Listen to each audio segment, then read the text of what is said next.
Hello दोस्तों, कैसे हैं आप सब लोग। आई होप आप सब बहुत अच्छे होंगे। तो हम लोग जो हैं वो पढ़ रहे हैं जुलाई का करंट अफेयर्स। और जुलाई में हम लोगों ने साइंस एंड टेक का जो बड़े एडिटोरियल थे वो ख़त्म कर लिए थे। तो नेक्स्ट है जो हम लोग पढ़ने वाले हैं एनवायरनमेंट को। तो एनवायरनमेंट में क्या है, एक एक करके हम लोग समझते हैं। तो सबसे पहले हम थोड़ा सा सिलेबस पे ध्यान देते हैं। सिलेबस क्या है उसके बाद आगे चलेंगे। तो मोस्टली तुम देखोगे ना, सिलेबस बहुत कम दिया हुआ है एनवायरनमेंट का मेंस के लिए। Environmental conservation, environmental pollution degradation, environment impact, ठीक है ना। जो अपने EIA है, इन्वायरमेंट इम्पैक्ट असेसमेंट। तो इसको देखोगे तुम तो हर साल लगभग इन्वायरमेंट से 35, 35, 50, 25, मतलब ऐसा मान के चलो 2 या 3 क्वेश्चन हर साल आते हैं। मतलब एवरी ईयर 2-3 क्वेश्चन आप उधर पाओगे। तो क्या एक्सपेक्ट कर सकते हैं, 3 क्वेश्चन आप इन्वायरमेंट से मेंस के लिए एक्सपेक्ट कर सकते हो। लेकिन PT में अराउंड 15+ क्वेश्चंस आप इधर से एक्सपेक्ट करोगे, ठीक है ना। तो देखते हैं, देखो science and tech and environment के क्वेश्चंस तब तक हमेशा ज़्यादा बने रहेंगे जब तक आपका CSE में ना जो अपना इंडियन फॉरेस्ट सर्विस का एग्जाम हो रहा है। यदि वो होगा तो हर हाल में इन दोनों का जो भी है मतलब काफ़ी ज़्यादा वेटेज रहेगा। ओके, तो देखते हैं क्या है इसमें। तो आप समझ गए, लगभग 2 से 3 क्वेश्चंस आते हैं। 3 क्वेश्चन तो आप एक्सपेक्ट कर सकते हो हर हाल में। सिलेबस बहुत कम है क्योंकि वो UPSC बहुत दयालु है और आप लोग बहुत अच्छे इंसान हैं, तो उसने कहा थोड़ा सिलेबस कम रखते हैं। स्ट्रेटजी क्या होनी चाहिए, तो वो स्ट्रेटजी के लिए तो मैंने लास्ट वीडियो में बताया था, इसमें भी बता दे रहा हूँ हल्का सा। कुछ ज़्यादा खास नहीं होना चाहिए। थोड़ा सा आप NCERT पढ़ो, जो 12th क्लास की लास्ट यूनिट्स हैं, ठीक है ना, 4-5 वो पढ़ो। और बाकी आप शंकर IAS पढ़ ही रहे होंगे, तो बस उससे ज़्यादा कुछ नहीं पढ़ना है। इसमें क्या है ना, मैंने मैंने पहले भी बताया था आपको कि इंडियन फॉरेस्ट सर्विस एग्जाम्स के जो क्वेश्चंस हैं वो भी ऐड करे हुए हैं। तो वो क्यों किए हुए हैं, क्योंकि मैंने दोनों टाइम में अपने फर्स्ट और सेकंड अटेम्प्ट में IFS दिया था। तो उसके लिए मैं अपनी मतलब जो मैं खुद ये सब PDF प्रिपेयर किया था, तो उसमें मैंने कर लिया, तो मैंने निकाला नहीं। मैंने सोचा कि आप लोग भी थोड़ा बहुत कुछ सीख ही जाओगे, उससे कुछ नुकसान नहीं होने वाला। क्यों? क्योंकि ये जो IFS वाले क्वेश्चंस हैं ना, ये हमने देखे हैं कभी कभी रिपीट हो जाते हैं इधर CSE वाले मेंस में। ओके, मैंने ऐसे 2-3 क्वेश्चंस को देखा था अपने दोनों अटेम्प्ट में। तो आप देखते हैं क्या है। तो हमने सिलेबस देख लिया फटाक से। सिलेबस के बाद हमने देखा है कि मोस्टली इसमें IFS के क्वेश्चंस एडेड हैं, तो उन्हें हम पढ़ेंगे और अच्छे से मजा आएगा। इसको हम डिवाइड करें ना कि कौन से थीम्स बन रहे हैं, जो टोटली थीम्स बन रहे हैं उसके हिसाब से। तो कुछ ऐसे 4 से 5 थीम बन रहे हैं, उन थीम्स को जल्दी से देखते हैं क्या क्या थीम्स हैं। तो सबसे पहला थीम है जो अपना EIA, इन्वायरमेंट इम्पैक्ट असेसमेंट। तो इसमें हम देखेंगे ना, तो 2 क्वेश्चन आए अब तक। एक 2020 में आया था, एक 2014 में। मतलब आपको इस पे माल प्रिपेयर करके रखना है थोड़ा सा, क्योंकि कोई चीज़ नई ड्राफ्ट होती है। जैसे ये 2020 में आया था ना, जब EIA मतलब इन्वायरमेंट इम्पैक्ट असेसमेंट को ड्राफ्ट किया गया था, तो ये क्वेश्चन उन्होंने पूछ लिया था, ठीक है ना। और ये जब क्वेश्चन पूछा गया 2014 में, तब भी कोई ना कोई इशू चल रहा होगा, ठीक है ना, क्वालिफाइड थर्मल प्लांट पे लेके कोई दिक्कत चल रहा था। लेकिन थोड़ा बहुत हमें इसका बेसिक स्टैटिक पहले से रेडी रखना चाहिए। क्लाइमेट चेंज सबसे इम्पोर्टेंट जो इस पूरे के पूरे मेंस के लिए एनवायरनमेंट का इम्पोर्टेंट टॉपिक है, वो है क्लाइमेट चेंज। इधर क्या है ना, हर साल एक क्वेश्चन तुम्हें मिल जाएगा क्लाइमेट चेंज पे।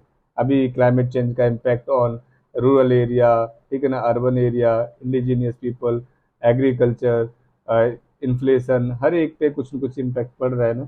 इन सब के सब फॉर्डर पॉइंट्स को हम कलेक्ट करते रहेंगे। क्या है ना, मैंने जो लास्ट में जून में पढ़ाया था ना, वहाँ एक हमें फॉर्डर पॉइंट मिला था कि क्लाइमेट चेंज से का इम्पैक्ट ना किस प्रकार से इन्फ्लेशन पे पड़ रहा है, ठीक है ना। तो इस बार एक क्वेश्चन है कि कैसे जो अपने एनिमल्स हैं, एनिमल जो कम्युनिकेशन करते हैं, उसके कम्युनिकेशन पे कैसे पड़ रहा है। तो एनिमल का जो कम्युनिकेशन है वो इन्फोकेमिकल के थ्रू होता है। अभी इन्फोकेमिकल में कुछ समस्याएं आ रही हैं ड्यू टू क्लाइमेट चेंज। तो फिर वो हम लोग ये फॉर्डर पॉइंट इकट्ठे करते रहेंगे। जब भी क्वेश्चन कहीं भी आएगा क्लाइमेट चेंज पे, तो हम ऐसे फॉर्डर पॉइंट लिखेंगे ना, तो थोड़ा सा ज़्यादा मार्क्स आने की मतलब संभावना है। क्यों? क्योंकि हम लोग वो तो सभी लोग सीख चुके हैं कि जो टेम्परेचर बढ़ रहा है, तो आइस क्यूब या फिर जो मान के चलो ग्लेशियर्स पिघल रहे, या फिर सी लेवल बढ़ रहा है। हाँ, वो अच्छी बात है, लेकिन थोड़े अलग मिलेंगे तो और अच्छा लगेगा। तो क्लाइमेट चेंज पे हर एक साल मतलब एवरेज इन क्वेश्चन आते ही है। 2017 में भी आया था, 2022 में भी। 17 में इन्होंने पूछा था कि India will affected by climate change, Himalaya and coastal states पे क्या इम्पैक्ट है उसके बारे में पूछा था। Global warming affect global climate, इसके कंट्रोल्स मीजर्स, क्योटो प्रोटोकॉल का क्या इसमें रोल है, ये 2022 में पूछा था, मतलब last year. The major outcome of the 26 COP के, ये 2021 में पूछा था।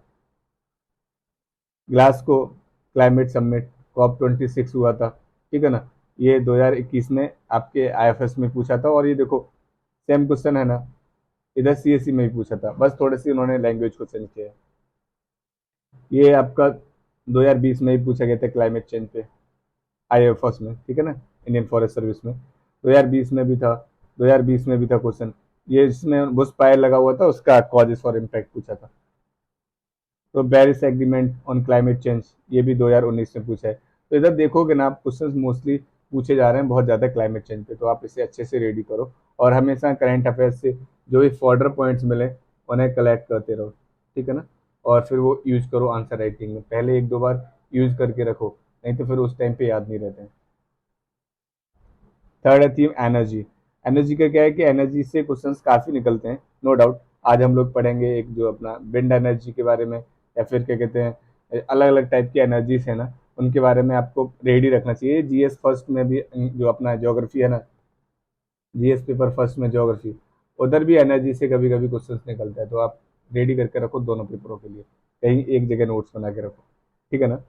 तो इधर देखो इन्होंने पूछा है इंटरनेशनल सोलर अलायंस, तो इसके बारे में कुछ क्वेश्चन पूछा होगा, COP26 में था, तो 2021 में क्वेश्चन आया, 2022 में था ये, और ये 2022 में एक और क्वेश्चन था, मतलब काफ़ी क्वेश्चन बढ़ रहे थे।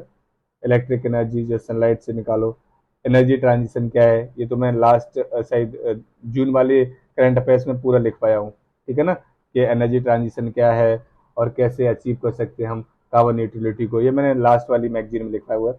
आप जाके ना जून का देखो, उधर मिल जाएगा, पूरा मैंने आंसर करवाया हुआ है और पूरा इसका माल दिया हुआ था, ठीक है ना। What do understand by hydrogen energy, तो हाइड्रोजन एनर्जी क्या है इसके बारे में पूछना है, कि फ्यूल सेल्स टेक्नोलॉजी कैसे इसमें यूज होता है, ये 2020 में पूछा गया था। नेक्स्ट है वाटर, मोस्ट इम्पोर्टेंट। मैंने अपने दोनों अटेम्प्ट में एक वाटर पे क्वेश्चन एक एक हर साल पाया था, इवन एक में तो दो क्वेश्चन थे, ठीक है ना। तो ये वाटर में आप देखोगे ना, तो वाटर हर साल एक थीम बना हुआ है, हर साल ये वाटर पे कोई ना कोई क्वेश्चन पूछते हैं, तो ध्यान रखना। नेशनल वाटर पॉलिसी 2013 में, Namami Gange national mission of clean Ganga 2015 में, ठीक है ना। एडवांटेज ऑफ रिवर लिंकिंग और इनके पॉसिबल इम्पैक्ट क्या होंगे एनवायरनमेंट पे 2019 में। सीलियंट फीचर्स जो जल शक्ति अभियान था 2020 में क्वेश्चन था इस पे, ठीक है ना। एयर पॉल्यूशन, पॉल्यूशन पूरा ही, पॉल्यूशन जो है ना वो कम्प्लीटली थीम काफ़ी अच्छा है उसमें। अब एयर पॉल्यूशन वाटर पॉल्यूशन अलग अलग डिवाइड कर लो, तो एयर पॉल्यूशन को देखोगे आप, 2022 में क्वेश्चन था, फोटोकेमिकल स्मॉग के बारे में पूछा था, माफ करिएगा, ठीक है ना। नेक्स्ट था describe the key point of, जो अपना AQGS है ना, ग्लोबल एयर क्वालिटी गाइडलाइंस, उसके ऊपर क्वेश्चन था 2021 में। और आपका 2020 में था नेशनल क्लीन एयर प्रोग्राम। आप एक चीज़ इधर नोटिस करो, India national clean air programme, national clean air programme, देख रहे हो ना, 2020 और 2021 दोनों में ही ये रिपीट हो रहा है। तो एक और चीज़ आपने करनी है ना, PYQ को बहुत ही दिल से लिखना है। अभी ये मैं बार बार ये रिपीट क्यों करता हूँ, शायद बहुत सारे लोगों को ना बहुत बुरा लग रहा होगा, ये बार बार PYQ को क्यों दिखाते हो, क्योंकि मैं चाहता हूँ आपको ये PYQ कम से कम लर्न हो जाए, ठीक है ना। थीम्स तो लर्न हो ही हो, उसके बाद ये PYQ लर्न हो जाए और आपको समझ में आने लगे कि PYQ ही मेन चीज़ है इस एग्जाम को निकालने के लिए। फिर आप थोड़ी सी कृपा करके इनको लिख लो, थोड़ा सा लिखने के बाद थोड़े नोट्स बना लो कि कुछ चीज़ें हैं उनके हिसाब से स्ट्रक्चर ही बना लो, नोट्स नहीं बनाओगे तो ब्रेन स्टॉर्मिंग करके कुछ उसके आगे एक दो पॉइंट लिख लो जो तुम्हें पता ना हो, तो उससे क्या है ना, आप रिवीजन करते रहोगे। और मोस्टली टाइम पे PYQ बहुत ज़रूरी है, सारे के सारे टीचर्स कहते हैं, सारे के सारे टॉपर्स भी कहते हैं। तो ओजोन पे था 2021 में, 2019 में भी था ये। रिसोर्स एक्सप्लोइटेशन, अब ये रिसोर्स एक्सप्लोइटेशन कैसे हो रहा है, तो आपको पता होगा कि कोस्टल एंड सैंड माइनिंग हो रही है, इलीगल माइनिंग हो रही है, इन सब पे देखोगे तो क्वेश्चन थे, ये ना करंट ओरिएंटेड रहते हैं, मोस्टली क्वेश्चन करंट ओरिएंटेड रहते हैं। तो आप क्या करोगे, जब आप विजन पढ़ रहे हो ना, तो उधर से ही माल निकाल के रखना है, और या फिर अपना जब हम लोग मेंस 65 पढ़ेंगे ना, तो उसमें से चीज़ें निकाल के रखनी है, उधर अपने आप ही क्वेश्चन सेट हो जाते हैं। मिसलेनियस में क्या है कि कैरिंग कैपेसिटी, मतलब ये बेसिक्स जो रहते हैं ना, अपना हम लोग थ्योरी पढ़ते हैं, उससे कुछ क्वेश्चन है, जैसे कैरिंग कैपेसिटी क्या है, इको सेंसिटिव जोन क्या है, ठीक है, ये क्वेश्चंस पूछे जा चुके हैं पहले से। तो आईएफएस के क्वेश्चन में करूँ उससे पहले मैं आपको बस इतना समझाता हूँ कि सिलेबस बहुत कम है मेंस का, ठीक है ना। पीटी का काफ़ी अच्छा है, पीटी में काफ़ी उसका वेटेज भी ज़्यादा है। तो हम लोग मेंस की अभी बात करें तो मेंस में देखोगे ना 3 क्वेश्चंस आ रहे हैं मेनली, उसमें ना 4 थीम्स आपको अच्छे से याद करके रखने, एनर्जी वाटर, ठीक है ना, एनर्जी वाटर पॉल्यूशन, ईआईए है, ठीक है ना। तो ये 4 से 5 आपको अच्छे से थीम्स पे वर्क करना है और अच्छे से कंटेंट कलेक्ट कर लेना है कि जब भी कोई क्वेश्चन आए तो आप कम से कम 150 से 250 वर्ड्स आप लिख सको, थोड़े से अच्छे अच्छे पॉइंट। और कोई डायग्राम मिल जाता है या फिर कोई एनर्जी रिलेटेड चीज़ है तो उसका मैप बना लो, कि जैसे मान के चलो कोई भी ऐसी एनर्जी है जो ऐसे मान के चलो ऑफ शोर विंड है, उनसे आप कोई भी मान के चलो एनर्जी प्रोड्यूस करते हो ऑफ शोर विंड से, तो उसको आपको पता होना चाहिए कि ऑफ शोर विंड का प्रेवलेंट किधर ज़्यादा रहेगा। तो इधर ये गुजरात साइड है, तो आपको थोड़ा सा मैप बना के उसको बंद कर देना है। तो ये थोड़ा बहुत चीज़ें मतलब पहले से प्रिपेयर करके रखो, क्योंकि उधर 7 मिनट में ना सोचने का मतलब टाइम ही नहीं मिलता है। भाई ऑनेस्टली मैं आपको बता रहा हूँ, इसलिए आप कर सकते हो, नहीं तो फिर आपकी श्रद्धा है और फिर कुछ भी करो। तो ये आईएफएस के जो क्वेश्चंस थे ये मैंने इधर दिए हुए हैं, मोस्टली आपको दिल करे तो आप एक बार देख सकते हो। इसमें जो क्वेश्चंस पूछे हुए हैं उन्होंने सॉइल इरोजन पे, biodegradable biogeographical zones, social forestry programme, ठीक है, क्यूमैन, global warming, environment impact assessment, soil erosion, wetland, carbon footprints, open cast mining, ecosystem, ये कुछ जो इन्होंने पूछे हैं, कुछ ये मैंने इनका नाम लिया है ना, ये सारे टॉपिक्स हैं। अब उन टॉपिक्स में क्या क्या पढ़ना है, तो मोस्टली कॉज, इम्पैक्ट, कॉन्सिक्वेंसेस जो भी है, और इनके हिसाब से क्या चीज़ें हैं। जैसे मान के चलो कोई एक क्वेश्चन ले लेते हैं हम लोग, what is ecosystem, classify them on the basis of risk और threat they are facing at present.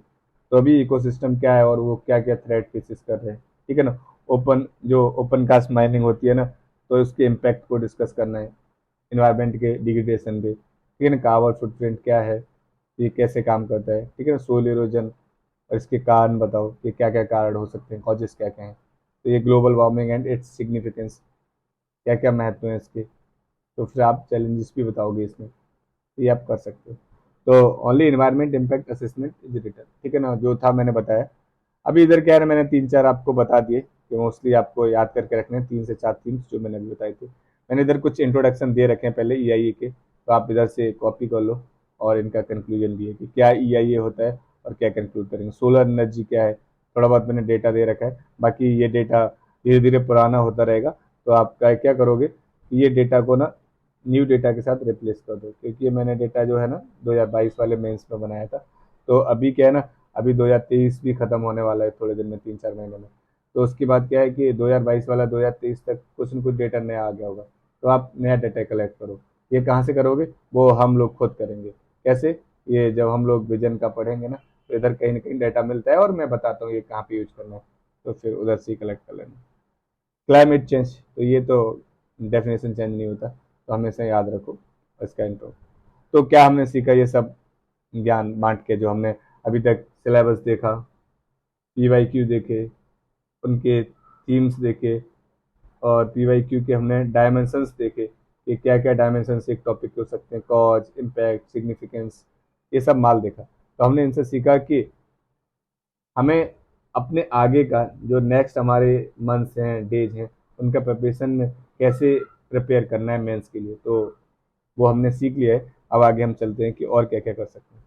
इसमें मैप यूज कर सकते हैं क्या एनवायरनमेंट में, मेरे को किसी ने पूछा था शायद मैसेज करके, तो हाँ भाई मैप यूज कर सकते हो, लेकिन हमेशा ना जो मैं ट्रैक एक यूज करता हूँ वो ध्यान रखना आप। मेरे को याद आ गया कि जब भी आप क्वेश्चन रीड कर रहे हो ना, सपोज दैट कोई भी क्वेश्चन है और आप उसको रीड कर रहे हो, रीड करते वक्त ना आप दिमाग में सोचो कि इसमें क्या मैप बनाया जा सकता है, ठीक है ना। कोई भी एनर्जी है, अभी मान के चलो वाटर रिलेटेड कोई भी क्वेश्चन आ जाता है, ठीक है ना, कोई भी क्वेश्चन है वाटर रिलेटेड, तो एक चित्र बना दो, बता दो कि कहाँ कहाँ पे वाटर स्ट्रेस है, कहाँ कहाँ पे वाटर के कारण, स्ट्रेस के कारण लोग मर रहे हैं, या फिर कुछ भी होगा जो क्वेश्चन पूछ रहा है उसके हिसाब से। अभी कोई एनर्जी से रिलेटेड पूछ रहा है, सोलर एनर्जी है या कुछ भी है, तो भी बना दो किधर किधर ये इसका मतलब जो भी है पोटेंशियल ज़्यादा है, तो वहाँ पे हम लोगों को अच्छे से स्कीम को इम्प्लीमेंट करना है। कुछ ही पूछा है, बनाया जा सकता है, लेकिन मैं तुम्हें एक चीज़ का रिक्वेस्ट करूंगा कि प्लीज़ जहाँ पे भी ना हो, मतलब ये रिक्वेस्ट बहुत ही इजी है, लेकिन आप उसे मानना है आपको, कि आपको जहाँ पे भी ऐसा लग रहा है कि यहाँ पे नहीं बनाया जा सकता है, फिर भी वहाँ जबरदस्ती घुसेड़ना नहीं है कि लो चलो अपन इधर मैप का लिए बोला है तो अपन हर जगह मैप बना देगा। नहीं भाई, वो हर जगह सोना बाबूगिरी में कुछ रखा नहीं है। जहाँ पे जो चीज़ पूछी गई है वहाँ बताओ। कोई आपसे एड्रेस पूछ रहा है तो एड्रेस बताओ उधर, उसको अपना मतलब फ़ोन नंबर मत दे दो, ठीक है? फिर भी वो कॉल नहीं करेगा, डोंट वरी। तो ये था अपना। हम लोग आते हैं सीधे आर्टिकल्स पे कि क्या क्या आर्टिकल हैं, उन पे सीधी बात करते हैं। तो सबसे पहला जो आर्टिकल है आज का, बायोलॉजिकल डाइवर्सिटी अमेंडमेंट बिल 2030। अभी क्या है ना, बायोलॉजिकल डाइवर्सिटी पे सरकार ने बिल पेश किया है, जो अमेंडमेंट बिल है 2023, उसके बारे में कुछ बातचीत की है।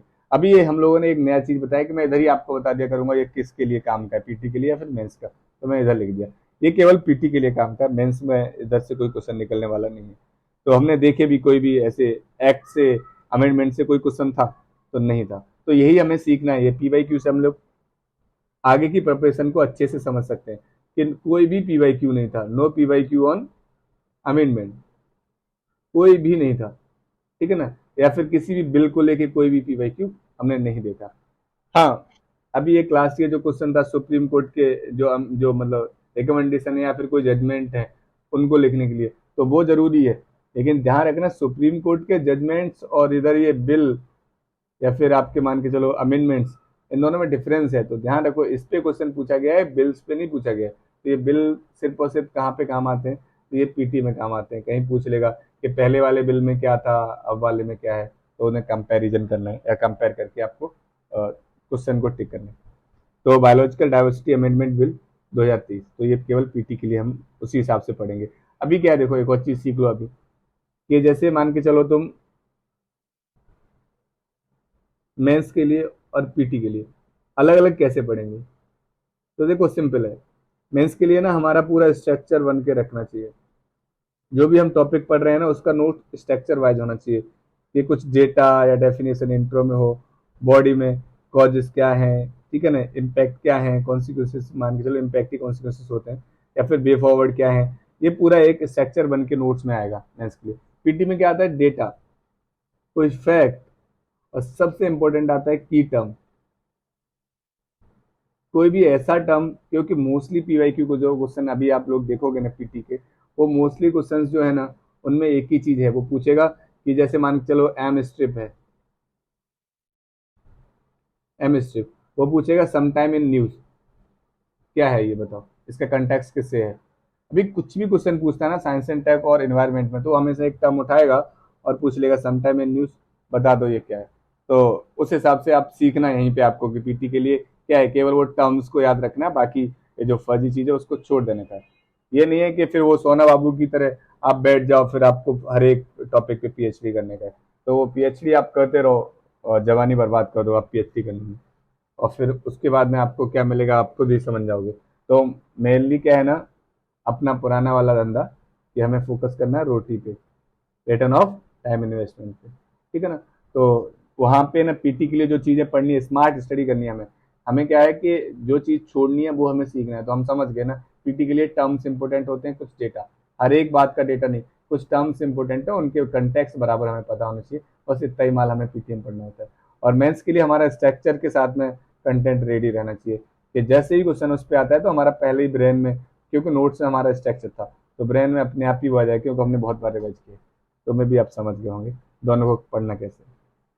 तो क्या है इस एक्ट में, तो रिसेंटली अपना जो हम दोनों हाउस है ना, उन्होंने इसे 2002 वाले को अमेंड किया हुआ है। पहले ये बायोलॉजिकल डाइवर्सिटी एक्ट 2002 था, उसको अमेंड किया है।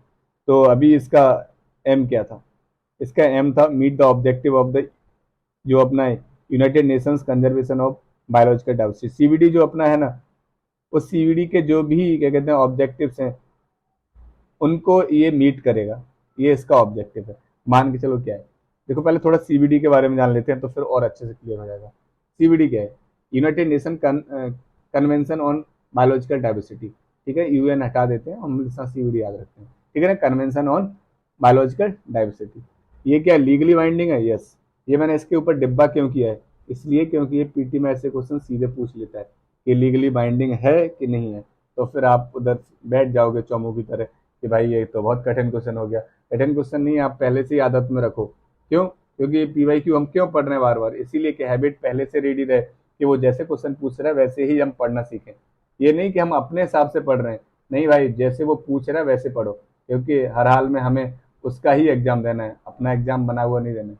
तो उससे वो पूछता है लीगली बाइंडिंग है कि नहीं है, तो आप ध्यान रखो, हाँ भाई लीगली बाइंडिंग है सीबीडी।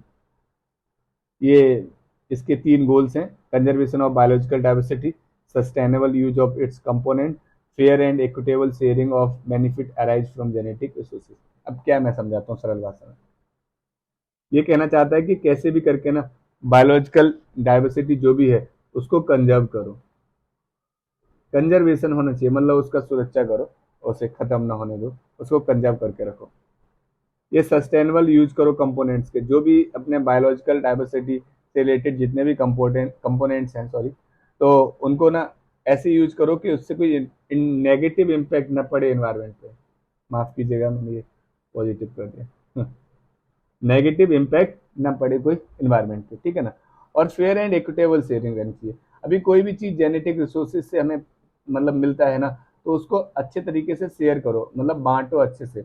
ऐसा नहीं है कि अभी एक आदमी ज़्यादा ले ले, एक कम ले ले, फिर वो लड़ाई दंगा होगा। तो इसलिए क्या है ना, हमें बहुत ही इजीली तरीके से उसे सही से डिवाइड करना है, शेयर करना है कि भाई तू जो भी चीज़ हुआ है ना, कोई जेनेटिक रिसोर्स हमने मतलब पाया है तो तू भी भाई रख ले। क्या है कि अपन ही रख लेगा तो फिर अपन इधर का मतलब ये है कि कहने का मतलब है कि एकदम सरल तरीके से ही आप इनको बांट के रखो। ऐसे तेजपुर के बेताज बादशाह ना बनो कि सब मैं ही रख लूंगा।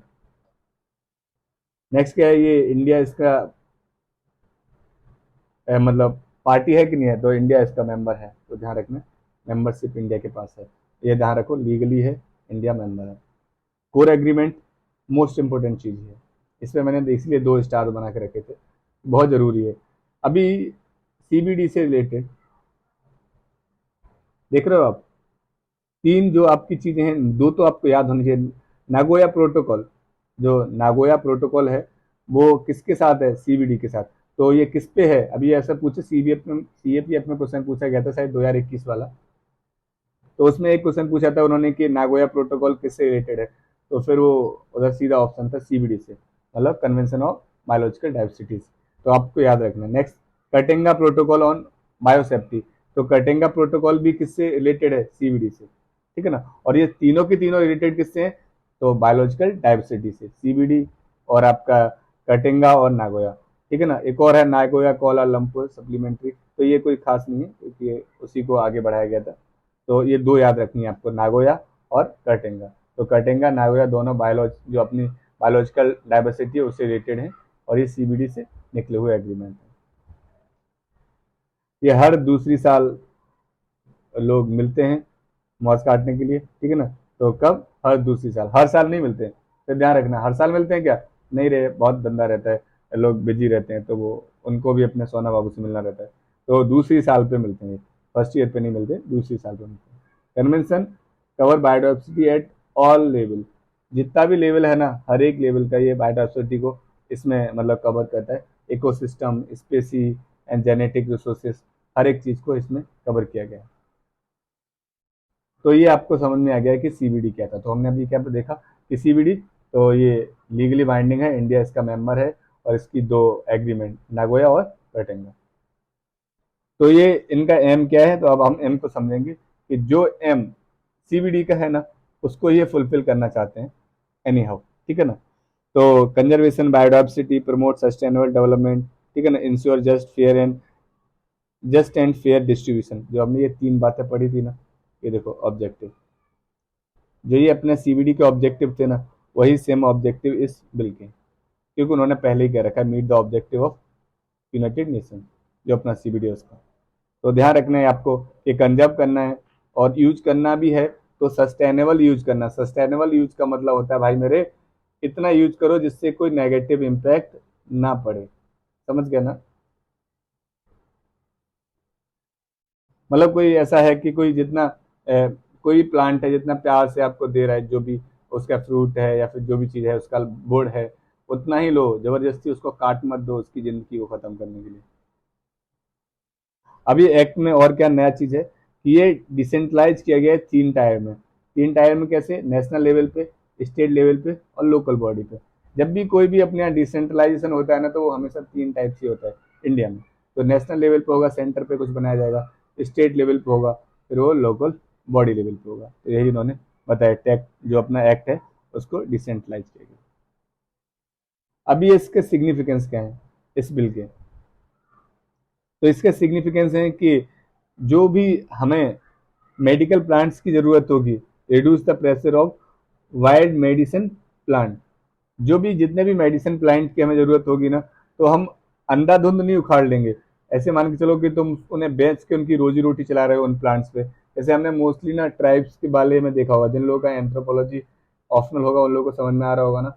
बहुत सारे ट्राइब्स हैं, जैसे एग्जाम्पल के तौर पे हिलकड़िया हैं या मनकड़िया भी हैं। वो लोग क्या करते हैं कि मार्केट में बोल रहा हूँ, माफ कीजिएगा, फॉरेस्ट में जाते हैं और वहाँ जाके ना बहुत सारे टाइप का, अलग अलग टाइप का हर्ब्स, मतलब मेडिसिन प्लांट को उखाड़ते हैं और वो ले जाके बेचते हैं मार्केट में, थोड़ा अपना रोजी रोटी चलाने के लिए।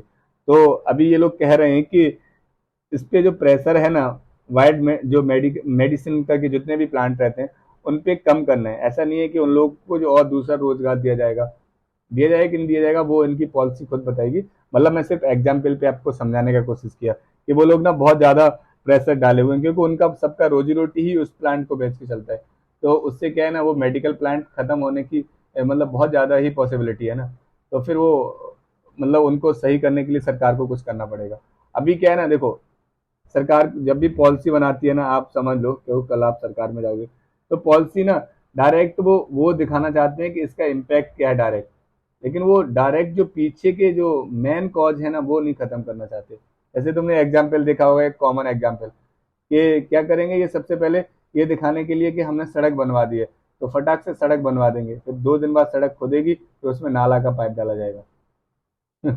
तो समझे ना, वही चीज है। अभी ये इसको इन्होंने कहा है कि हाँ मेडिसिन प्लांट को प्रेशर कम कर देंगे, लेकिन इन्होंने ये कहीं नहीं कहा कि जो अभी ट्राइब ये जितने भी मेडिसिन को उखाड़ के लाते हैं अपनी रोजी रोटी के लिए, कैसे भी करके उनको एम्प्लॉयमेंट की समस्या सॉल्व कर दो। जैसे एम्प्लॉयमेंट उन्हें मिल जाएगा तो वो ऑटोमेटिकली उस हब्स को नहीं छुएंगे। समझ गए ना? तो ये है रूट कॉज ट्रीटमेंट। और ये जो ऊपर से होता है वो कुछ खास मजेदार नहीं होता है, ना ही कोई इतना अच्छा इम्पैक्ट दिखाता है। तो इन्होंने कहा है कि उसको कम करेंगे। Encourage Indian system of medicine. हाँ, जो इंडिया में लोग हमेशा जितने भी है ना, जो वैद्यों से या फिर जो हमारा इंडियन सिस्टम है जहाँ पे हब्स को यूज किया जाता है उनसे दवाई लेंगे, उसको सिस्टम को और ज़्यादा इनकरेज किया जाएगा। Facilitate fast trekking.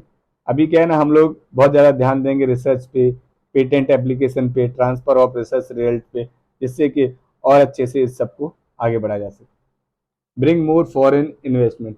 फिर उधर से माल खींचेंगे कि वो जो दूर गांव के लोग हैं उनसे कहेंगे कि हमको माल दो, फिर माल खींच के अपन और रिसर्च करेगा, फिर अपन दूध घी की नदियां बहाएगा, ऐसे कह सकते हो। की change made in the biodiversity amendment.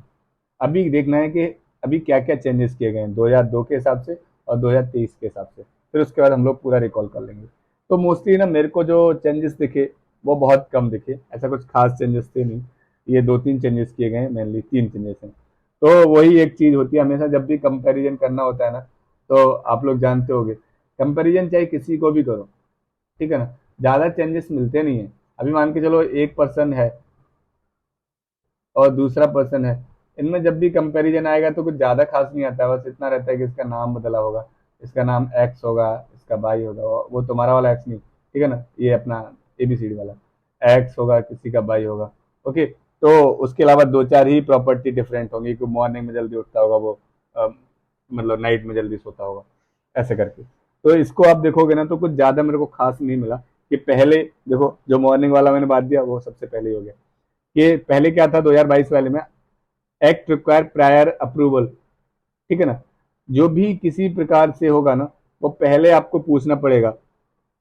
कोई भी टुच्ची सी भी आपको मेडिसिन लेनी है तो अथॉरिटी से पहले परमिशन लेनी पड़ेगी, ठीक है ना, 2022 के, सॉरी 2002 के हिसाब से। तो क्या है ना, require prior approval for intimation the regulatory authority for assessing the biological resource. अभी कोई भी टुच्ची सी भी दवाई का प्लांट आपको उखाड़ना है, अभी कोई छोटू मोटू सा, तो आपको पहले वो पूछना पड़ेगा उधर जो भी अथॉरिटी रहेगी। लेकिन अभी क्या किया है, अभी इन्होंने किया है कि नहीं नहीं नहीं, ऐसा नहीं करना है आपको, आप इजीली ले सकते हो दवाई, लेकिन कोई छोटी मोटी दवाई है उसके लिए आपको नहीं पूछना है। आपको केवल पूछना है जब आप कॉमर्शियल यूटिलाइजेशन के लिए ले रहे हो, समझ गए ना। आप कोई 4 पेड़ उखाड़ रहे हो तो वो आप जाके उधर ऑफिस में बैठ के भीड़ नहीं बढ़ाने का है। उधर फिर वो बाबू को लगता है कि वो उधर का बेताज बादशाह है, फिर वो आपको उधर बिठाए रखते हैं, तो ऐसा नहीं होगा। केवल आप जब कॉमर्शियल कोई भी यूज करोगे किसी मेडिसिन का, तब आपको परमिशन लेने का उधर की अथॉरिटी से। तो बात समझ में आई ना। सिर्फ यही, वो मैंने बोला था ना कि एक मॉर्निंग में जल्दी उठता है, एक नाइट को जल्दी सोता है, तो ये वही वाली बात बोल रहा था मैं कि इसमें क्या है, पहले परमिशन लेना था, आपको एक पेड़ उखाड़ना है चाहे पर्सनल यूज के लिए, तो फिर आपको परमिशन लेने जाना है। लेकिन अब बोला है कि नहीं, कॉमर्शियल यूज के लिए लेना है, बाकी आप मौज काटो और खूब मजे लो दवाई के साथ। नेक्स्ट क्या है चेंज में, as specific the approval of NBA. हाँ देखो, जो एनबीए है ना, नेशनल बायोलॉजिकल अथॉरिटी, तो उसका अप्रूवल चाहिए होता था हमें आईपीआर के पहले। जैसे ही हम मतलब आईपीआर करने वाले होंगे, तो उससे पहले ही हमें अप्रूवल चाहिए होगा एनबीए का, जो नेशनल बायोलॉजिकल जो अथॉरिटी है ना उसका। तो आईपीआर पहले लो, उसके बाद जो इंटेलेक्चुअल प्रॉपर्टी राइट है उनके लिए अप्रूवल डालिए। लेकिन इसमें क्या ना, इसमें देखो दिक्कत होता होगा ना कि आप पहले एनबीए के पास जाओ, एनबीए ही मना कर देगा, फिर अप्रूवल लेने जाओ, तो बहुत दिक्कत हो जाएगा ना।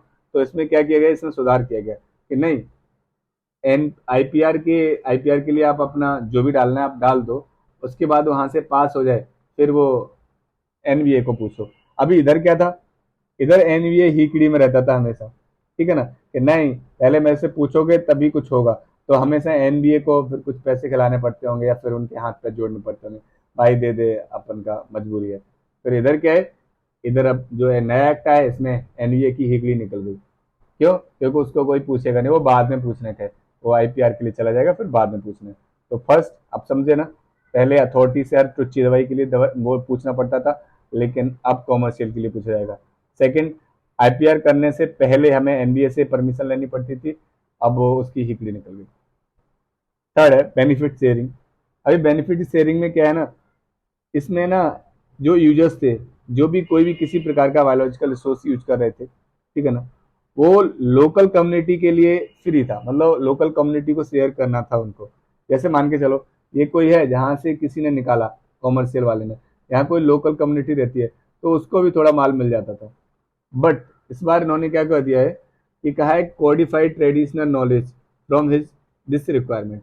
कहा कि आप तभी इसको ले सकते हो यदि आपको कोई ऐसा मतलब कोडिफाइड ट्रेडिशनल नॉलेज है उसके बारे में, उस दवाई के बारे में कि आप मेडिसिन बना लेते हो कि नहीं बना लेते हो। इसको कोई डिफाइन नहीं किया गया क्या है, तो आप सिर्फ ऐसे ही सिंपल लैंग्वेज में मैं समझा दे रहा हूँ, तभी आपको उधर का मिलेगा, ठीक है ना। तो इधर था कि आप इजीली ले सकते हो, लेकिन इधर आपको इजीली नहीं मिलेगा, आपको दिखाना पड़ेगा कि आप नॉलेजेबल हो कि नहीं हो।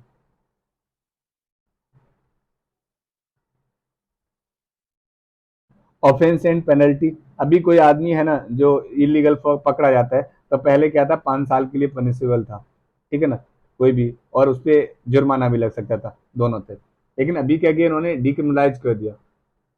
अभी डिक्रिमिनलाइज करने से क्या है ना, कि आपको पैसा देना है बस, आप पे पेनल्टी लगेगी, आप पे कोई भी किसी प्रकार का मतलब जो भी 5 साल का जो इधर था ना, 5 साल की सजा थी, वो सजा नहीं होगी। तो डिक्रिमिनलाइज कर दिया है। अब मतलब इसमें क्या होगा, करप्शन बढ़ गया होगा ना, कि माल दो सजा खत्म हो जाएगी। तो 1,50,00,000 रुपए तक, 1 लाख से लेकर 50 लाख तक का सजा है, और बाकी कुछ ज्यादा खास नहीं है। अभी इसका जो एक्सपेंशन हुआ है एनबीए का, उस पर भी कुछ पहले 10 एक्स ऑफिसियो मेंबर्स होते थे ना, अभी 16 कर दिए हैं, और उनको अलग अलग जगह जात से उठाया जाएगा, मतलब अलग अलग जगह से। तो 4 होंगे ना, वो एसएसबी से होंगे, मेंबर सेक्रेटरी होंगे, ये हमारे कोई काम का नहीं है। लेकिन मेनली ध्यान रखना है कि एनबीए में भी कुछ चेंजेस किए गए। तो ये जो चेंजेस किए गए ना, ये इंपॉर्टेंट है हमारे पीटी के लिए, तो इन्हें हम लोग बार बार इसलिए मैं बोल रहा हूँ कि थोड़ा सा अच्छे से याद करके रखना है। तो मेनली क्या था, मैं एक बार रिविजन करवा देता हूँ पूरे का, जिससे कि हमें और अच्छे से याद हो जाए। तो सबसे पहले हमने देखा कि ये जो अपना 2023 में अमेंडमेंट हुआ है ना, इसका एम क्या है, तो एम है वो सीबीडी के जो भी ऑब्जेक्ट्स हैं उनको फुलफिल करना है, यही इसका एम है। कि क्या है उसमें, कि जो भी है शेयरिंग अच्छी होनी चाहिए, फेयर होनी चाहिए, जो भी जिसकी भी शेयरिंग हो, ठीक है ना, सस्टेनेबल यूज होना चाहिए इसका, और ज़्यादा यूज नहीं होना चाहिए, ठीक है ना, यही हम लोगों ने सब देखा था। हमने पढ़ा ये 3 साइड से डिवाइडेड है। हमने इसके इंपॉर्टेंस देखे, ठीक है ना, क्या क्या सिग्निफिकेंस है इस बिल के। तो हमने देखा था कि ये प्लांट को जो प्रेशर है उनको कम कर रहा है, और काफ़ी चीज़ें। लेकिन मेन इंपॉर्टेंट है इन दोनों में डिफरेंस क्या है। तो पहला डिफरेंस वो आपको एनबीए, हर टुच्ची बात के लिए आपको अथॉरिटी से दवाई लेनी पड़ती थी, सॉरी दवाई नहीं, माफ कीजिएगा, मतलब परमिशन लेना पड़ता था। हर टुच्ची सी दवा के लिए आपको परमिशन लेना पड़ता था अथॉरिटी से पहले, एक पेड़ लेने जाओ तब भी। लेकिन अभी वो कॉमर्शियल लोग जो हैं उनको चाहिए होगा, तो अपन लोग को लेने का छूट है। बिफोर अप्लाइंग आईपीआर, आईपीआर से पहले एनबीए से आपको परमिशन लेना पड़ता था, अब हीकली निकाल दिया। इसमें क्या है, बायोलॉजिकल रिसोर्स जो लोकल कम्युनिटी को पहले मिलते थे अब वो नहीं मिलेंगे। क्यों? क्योंकि उसके लिए आपको एक ज़रूरत चाहिए, कोडिफाइड ट्रेडिशनल नॉलेज चाहिए, फिर वो आपको चाहिए। अब ये ऐसे कह सकते हो कि जिसकी बिल्ली उसी को म्याऊं। क्यों? क्योंकि जिसके लिए, जिनके यहाँ पे ये पूरा के पूरा मेडिकल या फिर जो भी जेनेटिक या बायोलॉजिकल जो भी चीज़ें हैं वो उधर ही होंगी ट्राइब्स लोगों के लिए और या लोकल लोगों के लिए, अब उनको ही कुछ नहीं मिलेगा, तो ऐसा कहावत कहा जा सकता है हिंदी में। ऑफेंस वो 5 साल था, तो अभी हटा दिया और पैसे लगा दिए, तो मे भी आपको समझ में आ गया होगा। अभी ये बिल, जो बिल है ना, उसके इशूज क्या है। तो देखो अभी इशू हमें ऊपर ही समझ में आ गए। पहला इशू हमें क्या समझ में आया, देखो ऐसे हम समझते हैं, उसके बाद इससे पढ़ना शुरू करेंगे। क्या है ना, जब हम खुद सोचते हैं ना तो ज़्यादा चाहिए। पहला कि जो हमने बोला है ना कि ट्रेडिशनल नॉलेज होनी चाहिए जिन लोगों के पास में, उन लोगों को ही, लोकल लोग जो हैं उनको इनका थोड़ा बहुत जो शेयर है वो मिलना चाहिए। तो भाई ट्रेडिशनल नॉलेज क्या है, क्या होनी चाहिए, इसे डिफाइन करना चाहिए। सेकंड, लोकल जो कम्युनिटी थी जिसको 2022 2002 वाले में मिलता था थोड़ा शेयर, वो नहीं मिल रहा है, तो ये गलत है। क्योंकि वो मैंने बोला ना, जिसकी बिल्ली उसी को मैं। अभी जिसके लिए जो लोग ये इसको देख रहे हैं, जिनके यहाँ पे ये है, उनको कुछ थोड़ा बहुत माल मिलना चाहिए। थर्ड है ऑफेंस। ऑफेंस रिलेटेड क्या दिक्कत है, ऑफेंस रिलेटेड ये दिक्कत है, पहले 5 साल का किसी को भी, मतलब कोई भी उधर क्रिमिनल मिलता है या जो भी इसको, मतलब जो एक्ट है उसका उल्लंघन करता है, तो उसे 5 साल की सजा होनी चाहिए और कुछ 1 लाख रुपए का जुर्माना। लेकिन वो सजा को हटा दिया गया, जुर्माना कर दिया गया, तो इससे तो करप्शन बढ़ जाएगा। क्योंकि सजा नहीं होगी तो फिर वो, आपने पुलिस वाले लोग देखे होंगे ना, इतने अच्छे होते हैं। हमारा 1,000 का किसी का चालान कट रहा हो तो फिर वो कहते हैं चलो 100 रुपए दे दो, 900 रुपए का आपको डिस्काउंट देते हैं। ये डिस्काउंट जो हमको बार बार दिया जाता है, इसी को हम करप्शन कहते हैं, ठीक है ना। तो फिर डिस्काउंट मिलेगा लोगों को, तो ये एक इशू है। तो 4-5 इशू हमने इजीली ऊपर से ही निकाल लिए, जो हमने पढ़े वहां से, तो यही इशू होंगे मोली। तो क्या है कि इसका कोई कोडिफाइड ट्रेडिशनल नॉलेज का कोई डेफिनेशन नहीं है, तो ना ही कहीं नागोया और कटेंगा में दिया गया था। तो ये काफ़ी डिफाइन, मतलब काफ़ी ब्रॉड टर्म रह गया, तो इसको डिफाइन करने में काफ़ी तकलीफ रहेगी। लोकल कम्युनिटी में भी लिटिल से बेनिफिट शेयरिंग, अभी वो लोकल कम्युनिटी को नहीं शेयरिंग मिला, तो फिर मैं ये बताया इशू ऑफेंस से लेके वो करप्शन बढ़ेगा, मैंने अभी बताया ना। लार्ज कंपनसेशन में भी wait requirement of prior approval of sharing. अभी एक और चीज़ हमने देखी थी ना कि जो एमबीए की जो एनबीए थी ना, उसका हीकली निकाला है, तो उसका भी कोई इम्पैक्ट पड़ सकता है। लेकिन मेरे को हर बाल की खाल नहीं निकालनी है, हमें 4 पॉइंट चाहिए, तो हमने सीख लिए। क्या 4 पॉइंट मिल गए हमको चैलेंजेस में, कि ऑफेंस जो क्रिमिनलाइज था वो डिक्रिमिनलाइज कर दिया, वो दिक्कत है, ठीक है ना। लोकल लोग जो थे ना उनको शेयर नहीं मिला, वो गलत है। और जो अपना ट्रेडिशनल नॉलेज वाला जो क्राइटेरिया है उसका डेफिनेशन नहीं है, ठीक है ना। यही 3 4 5 हो गए। अभी कंक्लूजन में आप क्या लिख सकते हो कि नीड है हमें एड्रेस द एवं मेंशंस कंसर्न। अभी जो भी हमने कंसर्न्स पढ़े थे, चैलेंजेस, उन सब की जरूरत है हमें, उनको कैसे भी करके खत्म करना है, बस यही इन्होंने लिखा हुआ है। तो ये पूरा अपना खत्म हो गया कि जो बायोलॉजिकल डाइवर्सिटी एक्ट था ना 2002, वो अभी 2023 में जो अमेंड किया गया। तो इस बिल के हमने सारे फीचर्स देख लिए, क्या क्या चेंज हुआ है ये देख लिया, क्या एम है वो देख लिया, फीचर्स देख लिए, ठीक है, इशू क्या है इसमें वो देख लिए। ओके, नेक्स्ट आते हैं protection of plant variety and farmers right. तो अभी इसके ऊपर पूरा एक चीज पढ़ते हैं हम लोग। ये क्या है, पीटी में आएगा, मेंस में आएगा, तो केवल ये पीटी पूछा जा सकता है कि protection of plant variety and farmers right, PPVFR। अभी ये क्या है, तो इसको हम एक बात जानते हैं। आपने ना एक शब्द सुना होगा IPR, अभी इंटेलेक्चुअल प्रॉपर्टी राइट, उसी के जैसा एक ही होता है PPVR। तो जो PPVFR है, बहुत बड़ा नाम है, तो मैं इसे बार बार ना पूरा नाम प्रोनाउंस करूंगा तो बहुत ज़्यादा वक्त लगेगा, तो मैं आपको सिर्फ ये बता दिया करूंगा पीपी क्या है। तो पीपी और आईपीआर ये दोनों एक जैसे ही हैं, इन दोनों में थोड़ा बहुत डिफरेंस है। अभी क्या डिफरेंस है यहीं पे समझ लेते हैं हम लोग। आईपीआर जो होता है ना, ये आपकी इंटेलेक्चुअल प्रॉपर्टी राइट है ना, ये आपका पेटेंट देता है। तो इसमें पेटेंट जो होता है ना, वो होता है मोस्टली टेक्नोलॉजी से रिलेटेड, या फिर कोई ऐसी चीज जो कि एग्रीकल्चर या कोई प्लांट से रिलेटेड नहीं है। और जो आपका पीपी वीएफआर है ना, ये क्रॉप से रिलेटेड पेटेंट देता है, किसी प्लांट से रिलेटेड पेटेंट देता है। तो ध्यान रखना है, क्रॉप और प्लांट का जो भी पेटेंट रहता है वो आईपीआर में नहीं होता है। तो ऐसे देख लो कि आईपीआर में केवल टेक्नोलॉजी या फिर वो चीजें जो क्रॉप्स और प्लांट से अलग हैं वो आईपीआर में होती हैं, ठीक है ना, पेटेंट। लेकिन जो चीजें क्रॉप्स और प्लांट से रिलेटेड हैं वो पीपीवीएफआर में पेटेंट होती हैं। बस इतना छोटा सा मतलब डिफरेंस है, वो अभी मैंने बोल दिया, आप अच्छे से समझ जाना, नेक्स्ट टाइम याद रखना, ठीक है ना। तो अब ये मुद्दा क्या है पूरा, एक बार मुद्दा हम समझ लेते हैं थोड़ा सा अपनी सरल भाषा में, इन्होंने बहुत कठिन लिखा हुआ है। तो देखो अभी थोड़ा कॉन्ट्रैक्ट फार्मिंग चल रहा है। तो 2019 में क्या हुआ कि कॉन्ट्रैक्ट फार्मिंग के थ्रू एक इशू बना जो दिल्ली हाई कोर्ट ने देखा है, और वो इशू को हम लोग पढ़ते हैं पूरा क्या है। एक पेप्सी करके कंपनी है, आप सब जानते होंगे, बहुत फेमस कंपनी है पेप्सी, ठीक है ना। इसने 2009 में ना एक पटेटो जो आलू होता है ना, उसका कोई सीड किसी अपने फार्मर्स को दिया होगा, जो भी इसके फार्मर्स रहे होंगे जो इसके साथ कॉन्ट्रैक्ट फार्मिंग में थे। और 1 साल का कॉन्ट्रैक्ट फार्मिंग था। उसके बाद पटेटो था, इन्होंने ले लिया उन फार्मर्स से। अब क्या हुआ, फार्मर्स के पास कुछ पटेटो रह गए होंगे, उन्होंने एज ए सीड उनको अगेन यूज कर लिया। तो इन्होंने कहा कि इन्होंने क्या किया, वॉयलेट कर दिया मेरा पेटेंट, जबकि पेटेंट मेरे पास है तो ये किसान है इसको उगा नहीं सकते। इसलिए इन्होंने केस कर दिया और वो केस चला। तो फिर वो दिल्ली हाई कोर्ट ने कुछ बातें कही, वो ये पूरा केस है। तो समझ गए ना कि जो पेप्सी का आलू था, ठीक है ना, और फार्मर्स ने उसे उगाया कॉन्ट्रैक्ट फार्मिंग में, फिर ये दोबारा से उगाने लग गए इसके बिना परमिशन के, क्योंकि वो जो कॉन्ट्रैक्ट था वो 1 साल में मतलब खत्म हो गया।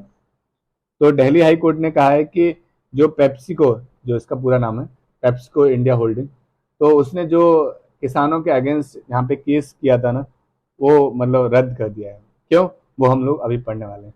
वेराइटी एक है जिसका नाम है FL 2027। ये थोड़ा याद रखना की टर्म के लिए, अभी पूछ ले कि ये किसकी वेराइटी है। FL ऐसे पूछा हुआ है सरसों के बारे में कि ये किसकी वेराइटी है, एक जीएम क्रॉप थी ना। तो आपको थोड़ा बहुत याद रहना चाहिए, क्योंकि हमने बोला ना पीटी के लिए हमें जो सबसे इंपॉर्टेंट माल है ना, वो हमारे लिए रहते हैं टर्म्स, क्योंकि वो क्वेश्चन यही बनता है हमेशा कि सम टाइम इन न्यूज। तो ध्यान रखना आपको कि वेराइटी FL 2027, तो ये किससे रिलेटेड है, ध्यान रखना, पटेटो से। तो FL 2020, ये कॉमर्शियल नेम इसका नाम है FC5। तो आप FC5 याद रखो या ये या दोनों, वो आपके ऊपर डिपेंड है। तो इन्होंने इंट्रोड्यूस किया था पेप्सी ने 2009 में, कॉन्ट्रैक्ट फार्मिंग की थी किसी के साथ में, जो भी फार्मर्स थे। उसके बाद में उन लोगों ने दोबारा उसे उगाया, तो इसके बाद इन्होंने कहा है कि ये गलत है और वो केस चल रहा है, यही सब बातें हो रही थी। अब ये रजिस्टर्ड कहाँ था, FL 20 सॉरी जो 2027 है, ये कहाँ पे रजिस्टर्ड था। तो आप बताओ, ये कोई क्रॉप है, तो क्रॉप कहीं आईपीआर में होगी क्या रजिस्टर्ड, इंटेलेक्चुअल प्रॉपर्टी राइट में होगी, तो आंसर है नहीं, ठीक है ना, ये वहां नहीं होगी, ये आपके पीपी वाले में होगी। तो ध्यान रखना है, कोई भी क्रॉप प्लांट आपका आईपीआर में नहीं होता है, क्योंकि मैं बार बार कह रहा हूँ, क्योंकि पीवाईक्यू आए हुए हैं, इसलिए मैं इस पर बार बार प्रेशर डाल रहा हूँ। तो ये जो क्या कहते हैं रजिस्टर था, वो था protection of plant variety and farmers right, जो हम पढ़ रहे थे पीपी में। तो ये इस एक्ट के अंदर रजिस्टर्ड था। अभी गुजरात के जो इलीगल दोबारा से आलू उगा लिए वहाँ के किसानों ने, उन्होंने बताया इन्होंने कि वॉयलेट कर दिया ये राइट उनका, तो इसके ऊपर ये पूरा केस है। तो अभी देखते हैं कुछ एक्ट के बारे में। केस हमें समझ में आ गया ना, केस में कुछ खास बात नहीं थी, एक कीवर्ड मिला बस। तो अभी ये जो protection of plant variety and farmers right है, जो एक्ट है, इसके बारे में कुछ जान लेते हैं, जिसे हम बोलते हैं PPVFR। ये क्या है, ये एकदम सेम टू सेम आईपीआर जैसा है, लेकिन इसमें क्राइटेरिया अलग है, कुछ अलग चीजें होती हैं जो हमने पहले आपको डिफरेंस बता रखा है। तो इसमें क्या, केवल नई जो मतलब कोई भी नई क्रॉप आती है, कोई नई क्रॉप की वैरायटी आती है, वही प्रोटेक्टेड होती है, तो आंसर है नहीं। इसमें ओल्ड भी प्रोटेक्टेड रहती हैं, न्यू भी, न्यू के साथ साथ ओल्ड भी। इसका ऑब्जेक्टिव क्या है? इसका ऑब्जेक्टिव है protect farmers right regarding plant genetic resources. जो भी है प्लांट या जेनेटिक रिसोर्सेज जो भी हैं उसमें फार्मर्स को प्रोटेक्ट करना। एक्सलेट एग्रीकल्चर डेवलपमेंट इन कंट्री, ठीक है ना, protect plant breeders right, facilitate the growth of seed industry in country. Protection period क्या रहता है इसमें? मोस्टली क्रॉप्स का 15 साल का रहता है और कुछ ट्री एंड वाइन्स रहती हैं जिनका 18 साल रहता है। इंस्टीट्यूशंस अथॉरिटी, तो वो आपको पता है कि ये खुद में एक एक्ट है, तो इसके एक्ट होगी तो यहाँ पे कोई ना कोई अथॉरिटी रहेगी। Plant variety protection appellate tribunal, ठीक है ना, ये है, ये सब कुछ करता होगा। और ये अपना किस मिनिस्ट्री के अंदर आता है? तो मिनिस्ट्री ऑफ एग्रीकल्चर। ये तो आप कॉमन सेंस से बता सकते हो, एग्रीकल्चर की बात चल रही है तो एग्रीकल्चर के ही अंडर आ रहा होगा। अभी इसमें हम लोग क्या मेन चीज देखने वाले हैं वो समझो। इसका ऑब्जेक्टिव जो था हमने पढ़ा था ना, ये एग्रीकल्चर को एक्सलेट करना चाहता है, तो इसको हम लोग अलग अलग पढ़ने के बाद सेम ऐसे कह सकते हैं कि जो अपना एग्रीकल्चर है ना उसको ये प्रमोट कर रहा है विथ हेल्प ऑफ फार्मर्स। अपने किसानों की मदद करके ये एग्रीकल्चर को प्रमोट करना चाहता है, यही इसका ऑब्जेक्टिव है। तो अभी और समझते हैं कुछ कि राइट अंडर एक्ट क्या क्या राइट्स हैं। ये जो ब्रीडर्स रहते हैं जो किसी भी चीज को उगाते हैं, और रिसर्चर्स रहते हैं, तो रिसर्चर्स को क्या है ना रजिस्टर्ड करवाते हैं वो अपना पीपी वाले में, ठीक है ना, और जो भी उन्होंने एक्सपेरिमेंट किए होते हैं उसको पूरा रिसर्चर्स रजिस्टर्ड करते हैं अपने पीपी वाले में जो इंडिया में चल रहा है। और ये क्या है, ब्रीडर्स के पास भी एक्सक्लूसिव राइट रहते हैं कि वो उसको प्रोड्यूस कर सकते हैं, सेल कर सकते हैं, मार्केट में डाल सकते हैं, इंपोर्ट कर सकते हैं, एक्सपोर्ट कर सकते हैं, कुछ भी कर सकते हैं। उन्होंने जो फसल उगाई है उसका, मतलब जो फसल का हो सकता है वो सब कुछ कर सकते हैं। मान के चलो फसल का क्या हो सकता है, सेल हो सकती है, मार्केट में जा सकता है। तो इसीलिए वो लोग ये केस जीत गए। उन्होंने कहा कि भाई ब्रीडर्स के पास राइट्स हैं इस एक्ट के थ्रू कि वो लोग उसको प्रोड्यूस कर सकते हैं। तो उन्होंने दोबारा प्रोड्यूस कर लिया, क्योंकि एक बार के लिए ही तो आपने दिया था, तो आपका 1 साल हो गया, कॉन्ट्रैक्ट खत्म हो गया। तो वो सेल भी कर सकते हैं, डिस्ट्रीब्यूट भी कर सकते हैं, कुछ भी कर सकते हैं, इसीलिए वो केस जीते हैं। तो फार्मर्स के राइट्स हमने देख लिए क्या कहते हैं। कंसर्न विद जो अपना पीपीवी है ना उसके साथ कंसर्न्स क्या है कि लिमिटेड असिस्ट टू सीड्स, जो सीड्स हैं उनके साथ में लिमिटेड असिस्ट रहता है, ज़्यादा सीड्स लोग यूज नहीं कर पाते हैं। Hybrid and GM seeds preference, ठीक है ना, इम्प्लीमेंटेशन चैलेंज, बायोपायरेसी कंसर्न, ये कुछ इसके कंसर्न्स हैं, लेकिन वो हमारे कोई काम के नहीं है ज़्यादा। हमने जितना पीटी के हिसाब से माल निकालना है वो निकाल लिया है। अभी इसका ना जो अच्छा सा एक है वो है डिफरेंस। देखो ये काफ़ी इंपॉर्टेंट है, जो पेटेंट होता है और जो पीपीवी होता है उसमें डिफरेंस क्या है। ये डील करता है ना IPR, device of industrial applications, जो पेटेंट होता है। अभी क्या है ना, इधर क्या होता है, ये क्या करता है, कोई भी ब्रेड डेवलपमेंट, प्लांट वैरायटी, किसी भी क्रॉप से या प्लांट वैरायटी है उस पर ये बातचीत करता है जो अपना पीपी है। और पेटेंट है अपना ये टेक्नोलॉजी के बारे में बातचीत करता है आईपीआर में।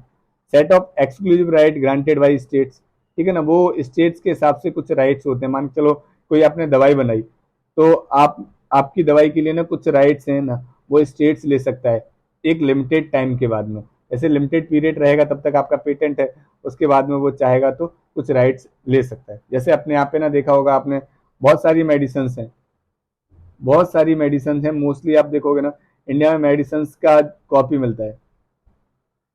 कॉपी का मतलब जानते हो ना, जो अपने यहाँ हम लोग पढ़ते प्रधानमंत्री वाला जो दवाई का मेडिकल होता है ना, वो भी क्या कहता है, वो जो कोई बड़ी कंपनी है ना उसके सेम चीज़ों को कॉपी करके हमें देता है, तभी तो वो सस्ती है। तो हम लोग उधर पेटेंट ले सकते हैं कुछ समय के बाद।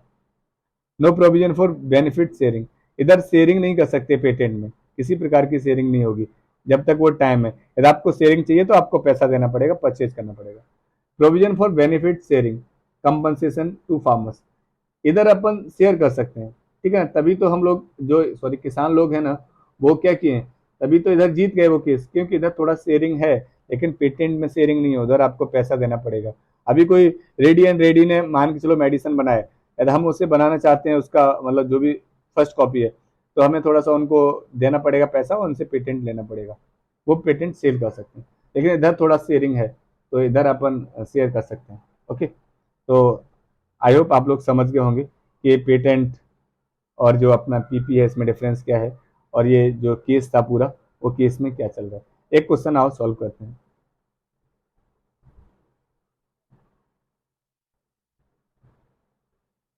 कंसिडर द फॉलोइंग स्टेटमेंट, 2019 में पूछा गया क्वेश्चन है।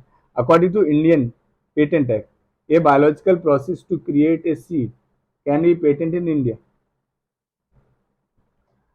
जो अपना पेटेंट एक्ट है ना, ये क्वेश्चन कह रहा है कि जो अपना पेटेंट एक्ट है उसमें कोई भी सीड, सीड मतलब क्रॉप, क्या पेटेंट किया जा सकता है? तो अभी अभी तो हम पढ़े हैं नहीं भाई, पेटेंट में वो डिटेली मेडिसिन वो करो, लेकिन सीड्स किसी भी क्रॉप के या कोई प्लांट इसमें नहीं होगा। ये कहाँ होगा?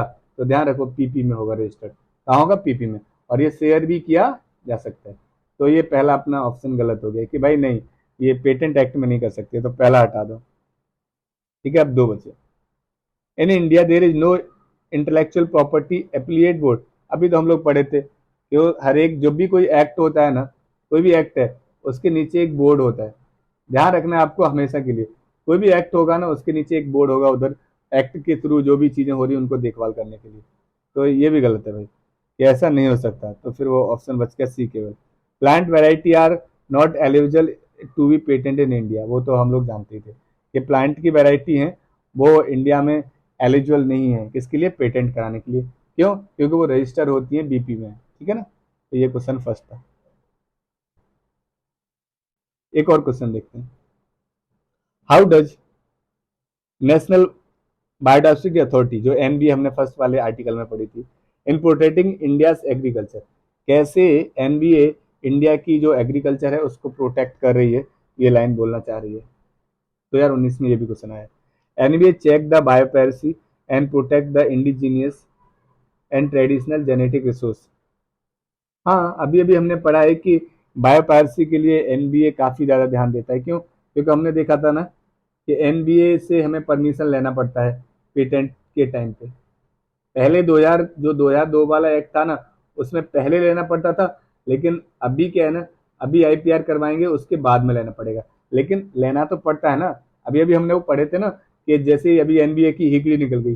हिगड़ी क्यों निकल गई? क्योंकि वो पहले पेटेंट के लिए जो आईपीआर होता था हमारा, उस पर पहले एनबीए के पास जाना पड़ता था, लेकिन अब पेटेंट आईपीआर का होगा उसके बाद जाना पड़ेगा। लेकिन जाना तो दोनों बार पड़ रहा है ना, चाहे कान इधर से पकड़ लो चाहे इधर से पकड़, तो कान ही रहे ना भाई। तो जाना तो है ही, हमें सबको जाना है। सॉरी, तो हमें ये बात समझ में आ गई कि हाँ, पहला ऑप्शन सही है कि हमें एनबीए के पास जाना पड़ता है कोई भी किसी भी प्रकार का वो हो। तो बायोपायरेसी ये मतलब प्रोटेक्ट करता है।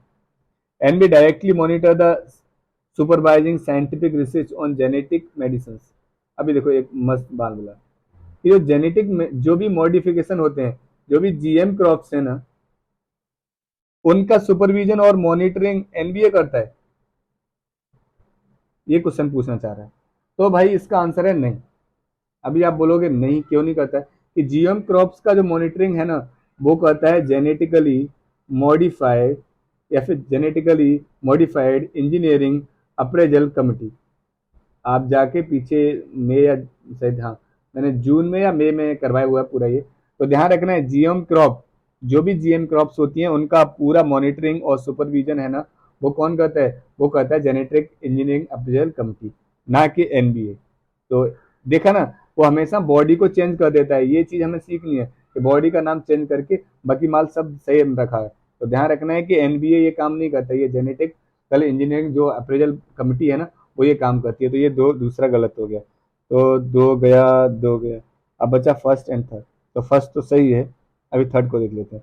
Application for intellectual property rights related to genetical biological resource can't be made without the approval of NBA. Correct. अभी अभी तो हम लोग देखे ना, एनबीए को पढ़े हैं कि एनबीए का अप्रूवल लेना पड़ेगा आईपीआर के लिए। अभी हम शुरुआत कर रहे थे, तो थर्ड सी सही हो गया, पहला और थर्ड सही है। अभी इसमें सेकंड गलत क्यों था, और उसको हमने यहाँ से सीखना क्या चाहिए? हमें यहाँ से एक सिंपल सा ट्रिक मिलता है ना, या सिंपल सी चीज समझ में आती है। ये क्या करेंगे, कोई भी बॉडी को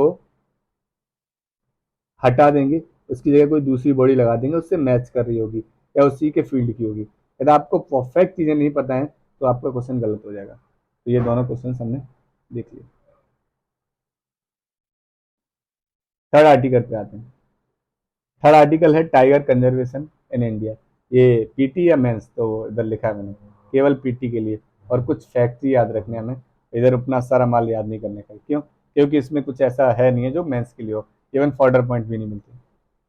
तो जो टाइगर कंजर्वेशन जो है ना, उसका मेन काम कौन करता है, तो ध्यान रखना है, नेशनल टाइगर कंजर्वेशन अथॉरिटी, ये जो अपना NTCA है ना, यही सब कुछ करता है। अब ये न्यूज में क्यों है, तो अभी स्टेटस निकला है टाइगर रिपोर्ट का कि टाइगर किधर कितना है, तो अपन थोड़ा देखेगा कि किधर टाइगर्स का पॉपुलेशन बढ़ा है, किधर टाइगर का पॉपुलेशन घटा है, और कौन से स्टेट में टाइगर ज़्यादा है, कौन से स्टेट में टाइगर्स कम हो गए, ठीक है ना।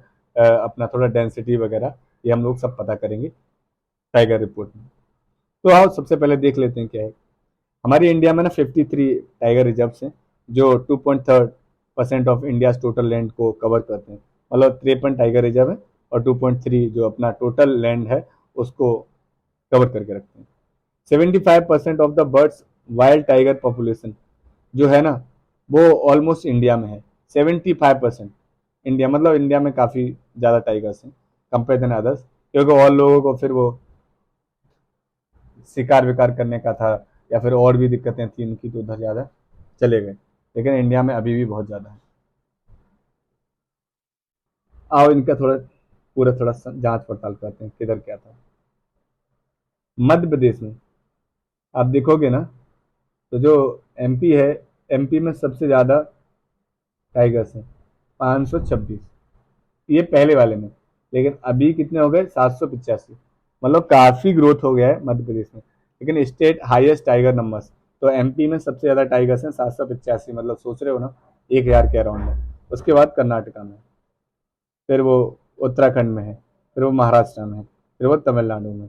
तो अभी एक चीज़ इधर ऐसे याद कर सकते हो, इधर क्या यूपी में है, तो बोलोगे कि भाई नहीं, यदि हाईएस्ट नंबर की बात की जाए स्टेट्स में, तो यूपी नहीं आ रहा है। तो कौन से आ रहे हैं मोस्टली, देखोगे ना आप, कि जैसे ही सेंट्रल, मान के चलो मध्य प्रदेश तो सेंटर हो गया ना, सेंटर से नीचे जा रहे हो ना, उधर ही है।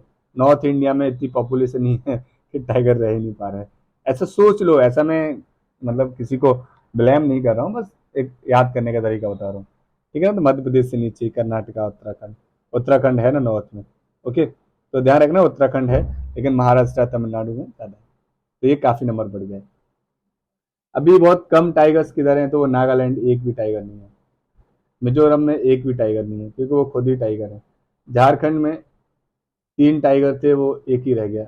बाप रे बाप, ये झारखंड वाले लोगों क्या कर रहे हो तुम टाइगर कम कैसे करवा रहे हो। तो 3 थे, एक ही रह गया।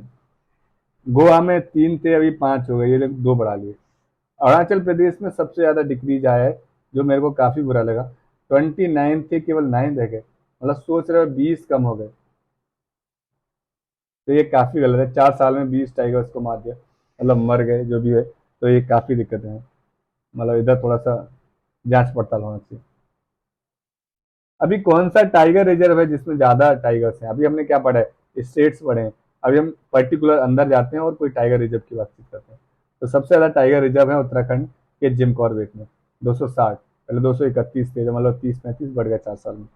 सेकेंड है बांदीपुर में है 150, नागरहोल में है 141, बांधवगढ़ में है 131, यूपी में है 131। अभी एक चीज देखो, चाहे यूपी में पॉपुलेशन केवल मेंस की ही नहीं, अभी लोग थोड़ा ना यूपी को बहुत अलग से लेवल से देख रहे होंगे ना, कि उधर पॉपुलेशन जो है ह्यूमंस की ही बहुत इंक्रीज हो रही है। नहीं भाई, कुछ तो है यूपी की मिट्टी में देखो 82 थे ना, 82, 135 हो गए। मतलब बहुत ही गजब लेवल का इंक्रीजमेंट देखा होगा तुमने टाइगर्स में। मतलब 4 साल में आप देख सकते हो कि काफी ज्यादा बढ़ा दिए गए, ठीक है ना। मतलब 60-70 जो हैं वो अराउंड आपके बढ़ गए, तो काफ़ी अच्छे से इंक्रीजमेंट हुआ है। अब तक सबसे हाईएस्ट इंक्रीजमेंट मुझे दिख रहा है जो है दुधवा नेशनल पार्क में हुआ है, जो दुधवा नेशनल टाइगर रिजर्व भी हो गई है, तो उसमें सबसे ज़्यादा हुआ है 82 से तो 135, तो काफ़ी ज़्यादा है। तो ध्यान रखना है आपको कि जो टाइगर्स रिजर्व है उसमें जिम कॉर्बेट, बांदीपुर, नागरहोल है, और उधर ध्यान रखना है हमें मध्य प्रदेश और कर्नाटका। तो जो मध्य प्रदेश कर्नाटका है ना, वही सेम रिजर्व भी इन दोनों के हैं, ओके। लेकिन ध्यान रखना है, मध्य प्रदेश सबसे ज्यादा टाइगर रिजर्व वाला स्टेट था, लेकिन इधर सबसे ज्यादा टाइगर रिजर्व रखने, सॉरी मैंने माफ कीजिएगा, मैंने गलत बोल दिया। मध्य प्रदेश सबसे ज्यादा टाइगर्स रखने वाला स्टेट है, लेकिन जिम कॉर्बेट सबसे ज्यादा टाइगर टाइगर रखने वाला टाइगर रिजर्व है, ओके। तो ये ध्यान रखना है। ये हो गया। विकेट नंबर पहले 2900, मतलब कितना, हाँ जो अपना 2967 थी ना, अभी 3682, काफ़ी बढ़ रहे हैं, मतलब खुशी की बात है। तो पॉपुलेशन के बारे में हमने देख लिया, जो मेन मुद्दा था हमारे लिए पीटी का, वो काम का माल खत्म हो गया। अभी थोड़ा थोड़ा और जानते हैं। ये 75 पॉपुलेशन ऑफ द वर्ल्ड हमने पढ़ लिया। Central India and Shivalik hills Gangetic plains witness notable increase. अभी गैंगेटिक प्लेन्स में तो काफ़ी इंक्रीजमेंट हुआ है, क्योंकि उधर ना सब कुछ अच्छे से होता है, प्रे होता है उधर। क्यों प्रे क्यों होता है उधर? क्योंकि उधर ना और भी चीज़ें हैं, एक प्लेन्स एरिया है उधर, अच्छा सा ग्रास है और भी प्लांट्स हैं, तो सब कुछ अच्छे से होता है, क्लाइमेट भी काफ़ी अच्छा है। अभी हमें और भी अच्छे से कुछ रिक्वायरमेंट है, enhance protection measures, subsequent tigers री इंट्रोडक्शन, दोबारा सुने, जहाँ पे नहीं वहाँ इंट्रोड्यूस करो। अभी कुछ टेक्निक्स हैं जिनसे ये काउंट किए जाते हैं, वो टेक्निक्स हमारे काम की हैं। सबसे पहली टेक्निक है M strips. M for monitoring system for tiger intensive protection and ecological status. तो ये ध्यान रखना है, एम स्ट्रिप किससे रिलेटेड है? टाइगर्स। इसका full form monitoring system for tiger intensive protection and ecological status. तो ये ध्यान रखना, ये कहाँ पे यूज होता है? तो टाइगर्स के लिए यूज होता है। Global positioning system and remote sensing collect the information from field. वो जीपीएस के थ्रू, जीपीएस लगा देते हैं, उसके थ्रू ये काउंट कर लेते हैं। थर्ड होता है अपना वो कैमरा, ये सीखा था ना कैमरा, तो कैमरा से होता है, वो कहीं कैमरा लगा देंगे और फिर वो इधर जितने भी चीते आएंगे उनको पहचान करके काउंट कर लेंगे। और अपना थर्ड है, वो है एक्सट्रैक्टिंग डीएनए फ्रॉम स्कैट्स। वो पैर, जो पैरों के पद चिन्ह होते हैं ना, उनसे पता करते हैं। तो ध्यान रखना है कि 3 टेक्निक्स हैं हमारी टाइगर्स को काउंट करने की। एक एम स्ट्रिप, जिसमें जीपीएस के थ्रू करते हैं। कैमरा, वो तो कैमरा लगा ही देते हैं। और थर्ड है उनके जो पैरों के चिन्ह होते हैं, पद चिन्ह, उधर से अपन करते हैं। तो ठीक, तो ये अपनी तीनों बातें हो गई। तो हमने कुछ देख लिया, जो क्या देखा जल्दी से रिवाइज करते हैं। मध्य प्रदेश में सबसे ज़्यादा टाइगर्स हैं, और जिम कॉर्बेट टाइगर रिजर्व में सबसे ज़्यादा टाइगर्स हैं। बढ़ गए हैं बहुत सारी जगह और कुछ जगह घट भी गए हैं। Management effective evaluation of tiger reserves, MEE। Management effectiveness evaluation, MEE, of tiger reserve. ये क्या है? तो ध्यान रखना है, मैनेजमेंट इफेक्टिवनेस इवेल्युएशन, ये tiger reserve in India 5th cycle report. एक रिपोर्ट है, इन्होंने फाइनल रिपोर्ट को प्रोड्यूस किया है, इन्होंने कुछ बातें की हैं। मेनली मैं सरल भाषा में कहूँ तो MEE क्या है? एक टेस्ट करने वाली एक संस्था है, जो टेस्ट करती है कि वो कैसे रह रहे हैं, क्या कंडीशन है, क्या सही है, क्या सही नहीं है, इन सब के बारे में टेस्ट करती है, वही है। तो ये क्या है? Government has been using MEE to assist tiger reserve nation wide since 2006। तो ये 2006 से टेस्ट कर रही है। और ये किसके साथ मिलकर टेस्ट करती है? तो ध्यान रखना, नेशनल टाइगर कंजर्वेशन अथॉरिटी और वाइल्ड लाइफ इंस्टीट्यूशन, इन दोनों के साथ मिलकर ये टेस्ट करती है। इसने 5वां अपना रिपोर्ट अभी पब्लिश किया है। तो ये 5वां रिपोर्ट जो है, उसकी बातें हमने पढ़ी। What is MEE? तो हमने पढ़ लिया, टाइगर रिजर्व का टेस्ट है, और फिर उनको स्कोर देती है कि कौन सा टाइगर रिजर्व कितनी बढ़िया कंडीशन में है, हम जानते हैं। अभी इसमें PhD नहीं करने का, क्यों? क्योंकि वो हमारे किसी काम का नहीं है, तो हम लोग उसी हिसाब से पढ़ेंगे। तो हमने देख लिया ना MEE क्या है, तो टेस्ट करने का एक संस्था है, स्कोर देता है। ये लिखा हुआ है, चाहो तो आप दिल लगा के पढ़ लेना। 5th रिपोर्ट में इन्होंने क्या दिया, इन्होंने बताया रामगढ़, अच्छा, इन्होंने ना 5th रिपोर्ट में 51 टाइगर रिजर्व को ही काउंट किया, केवल उनको ही रिपोर्ट पब्लिश किया 53rd का, जबकि अपने पास, सॉरी 51 का किया है, अपने पास 53rd है, तो 2 का नहीं किया है। 2 का कौन से नहीं किया है? तो वो है रामगढ़ और रानीपुर। क्यों? क्योंकि अभी वो नए हैं, तो इनमें अभी रिपोर्ट नहीं की, ठीक है ना, क्योंकि अभी जो पैरामीटर्स रहते हैं इसके, तो वो फुलफिल नहीं हो रहे होंगे, क्योंकि अभी नए ही है ना, तो वो सब चीज़ें नहीं मान पा रहे। उन्होंने बताया था Periyar tiger reserve in Kerala, Periyar tiger reserve in Kerala वो हाईएस्ट है, सबसे ज़्यादा, सबसे बेस्ट मेंटेन टाइगर रिजर्व है। ओके, तो 12 tiger reserve rank excellent category, और 21 वेरी गुड, और 13 गुड, और 5 फेयर। अभी वो एक और बात है, MEE report grade none of the country tiger reserve as poor.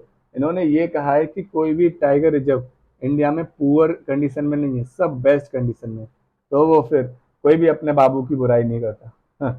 आपने देखा होगा ना, हर एक आदमी अपने बाबू के सामने बैठ के उसकी तारीफें करता है, चाहे वो कैसा भी हो, कि बहुत अच्छा है।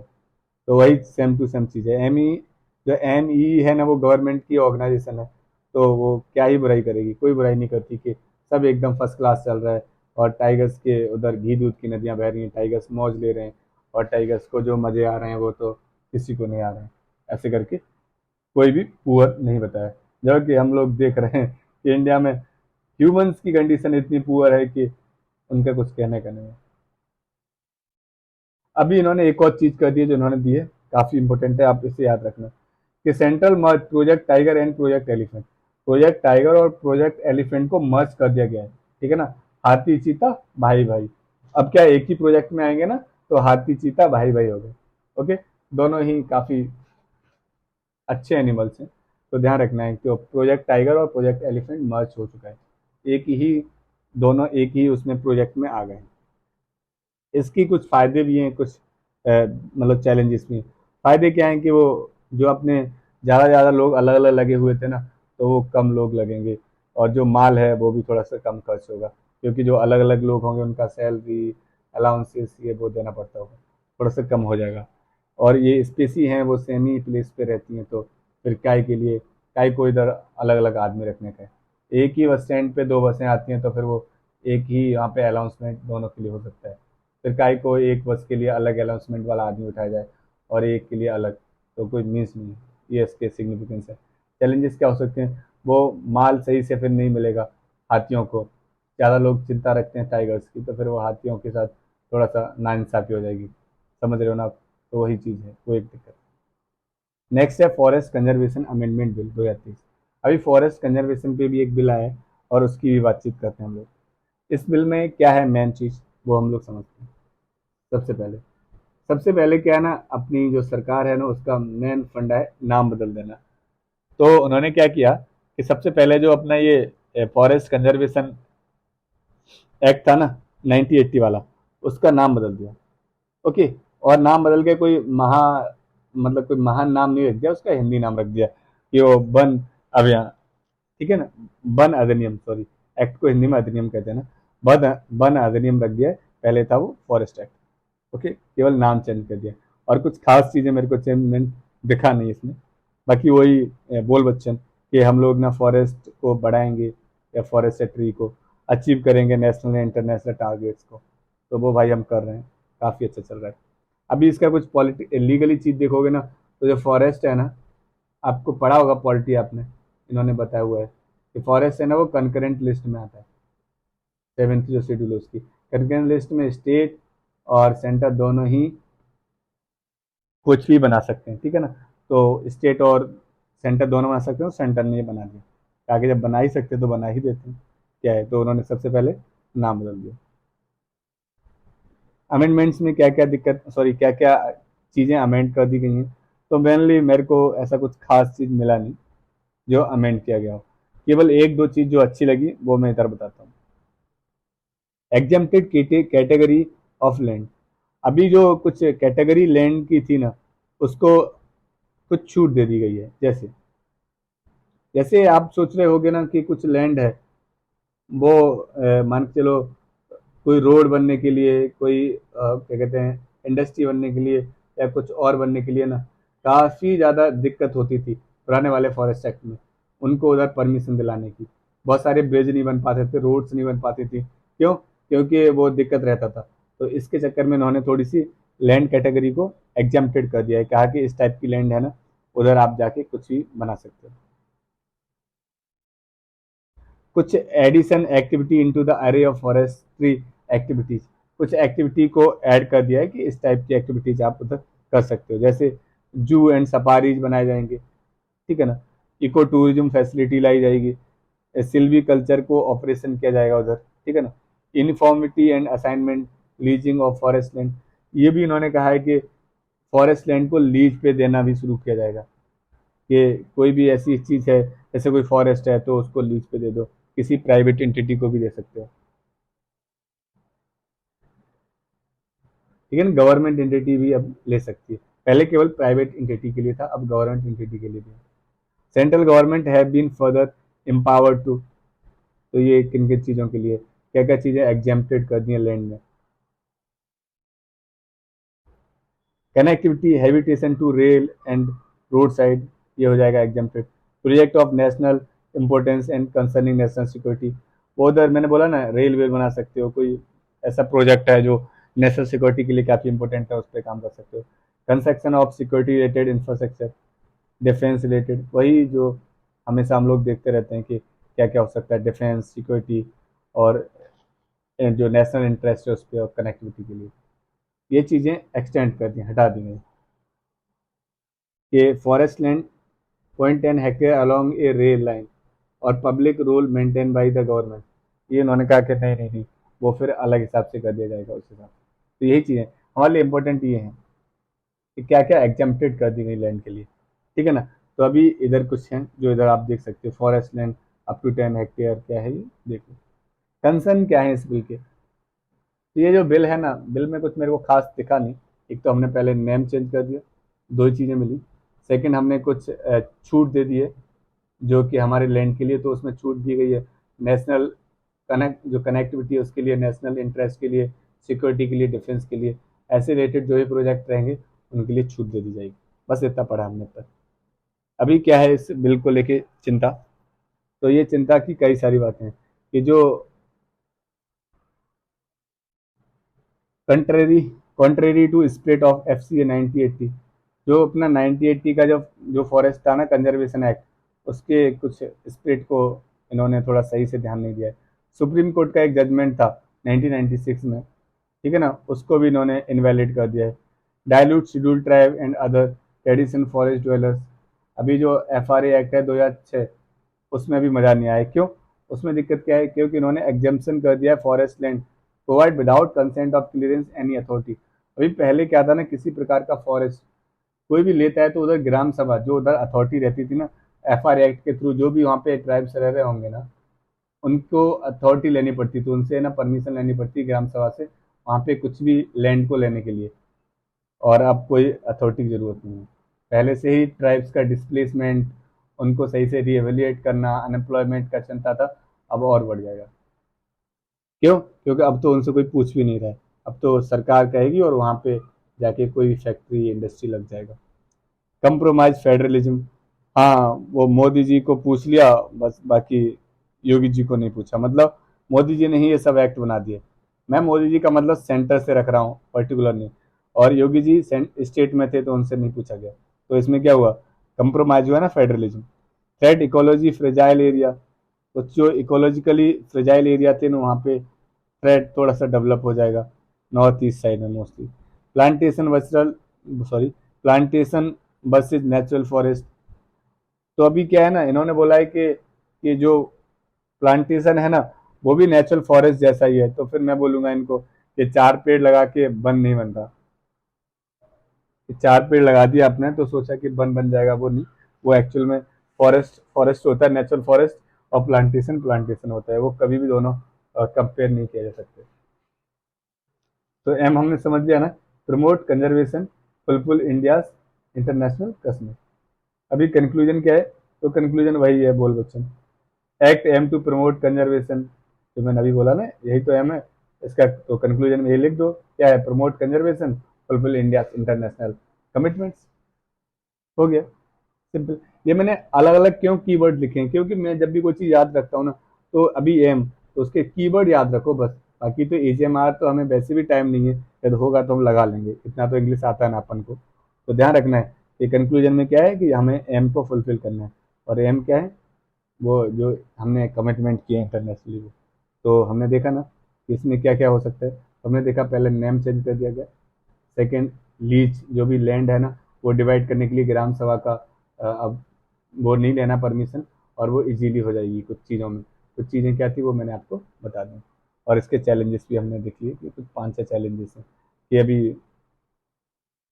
कंक्लूजन हो गया। नेक्स्ट आते हैं graded response action plan. Graded response action plan, एक मिनट रुकना पानी पी लें।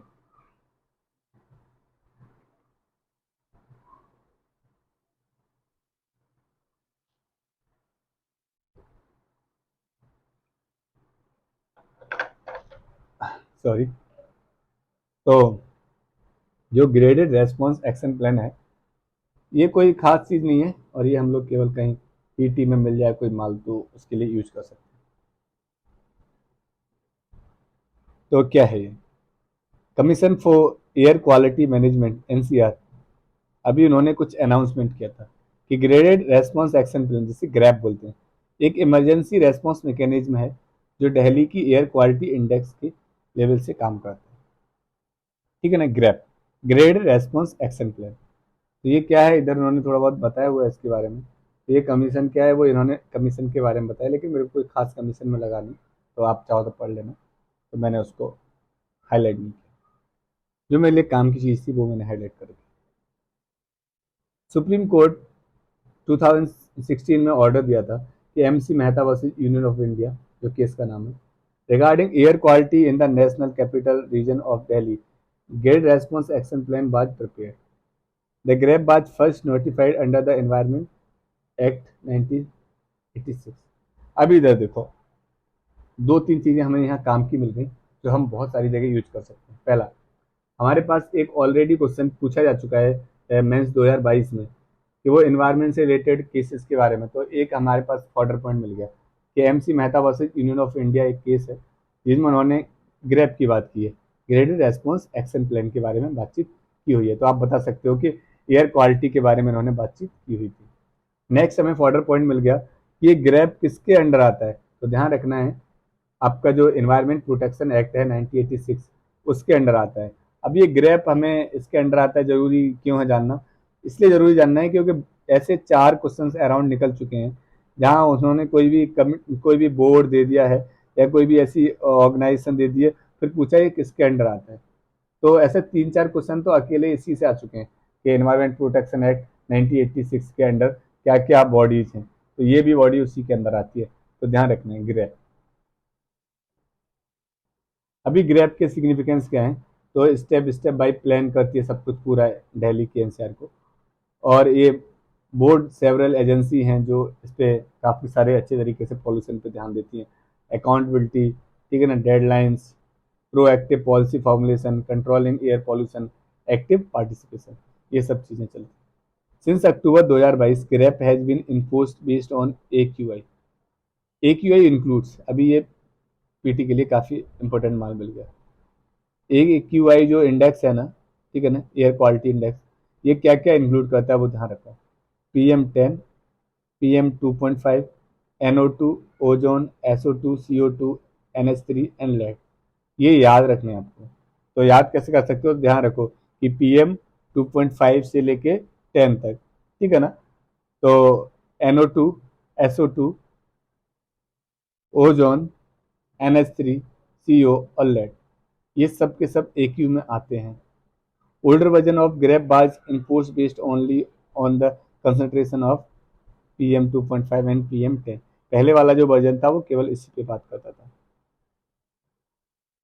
For different stages of advance air quality index, ये कुछ चीज़ के एडवांटेज है वो हमने पढ़ ली।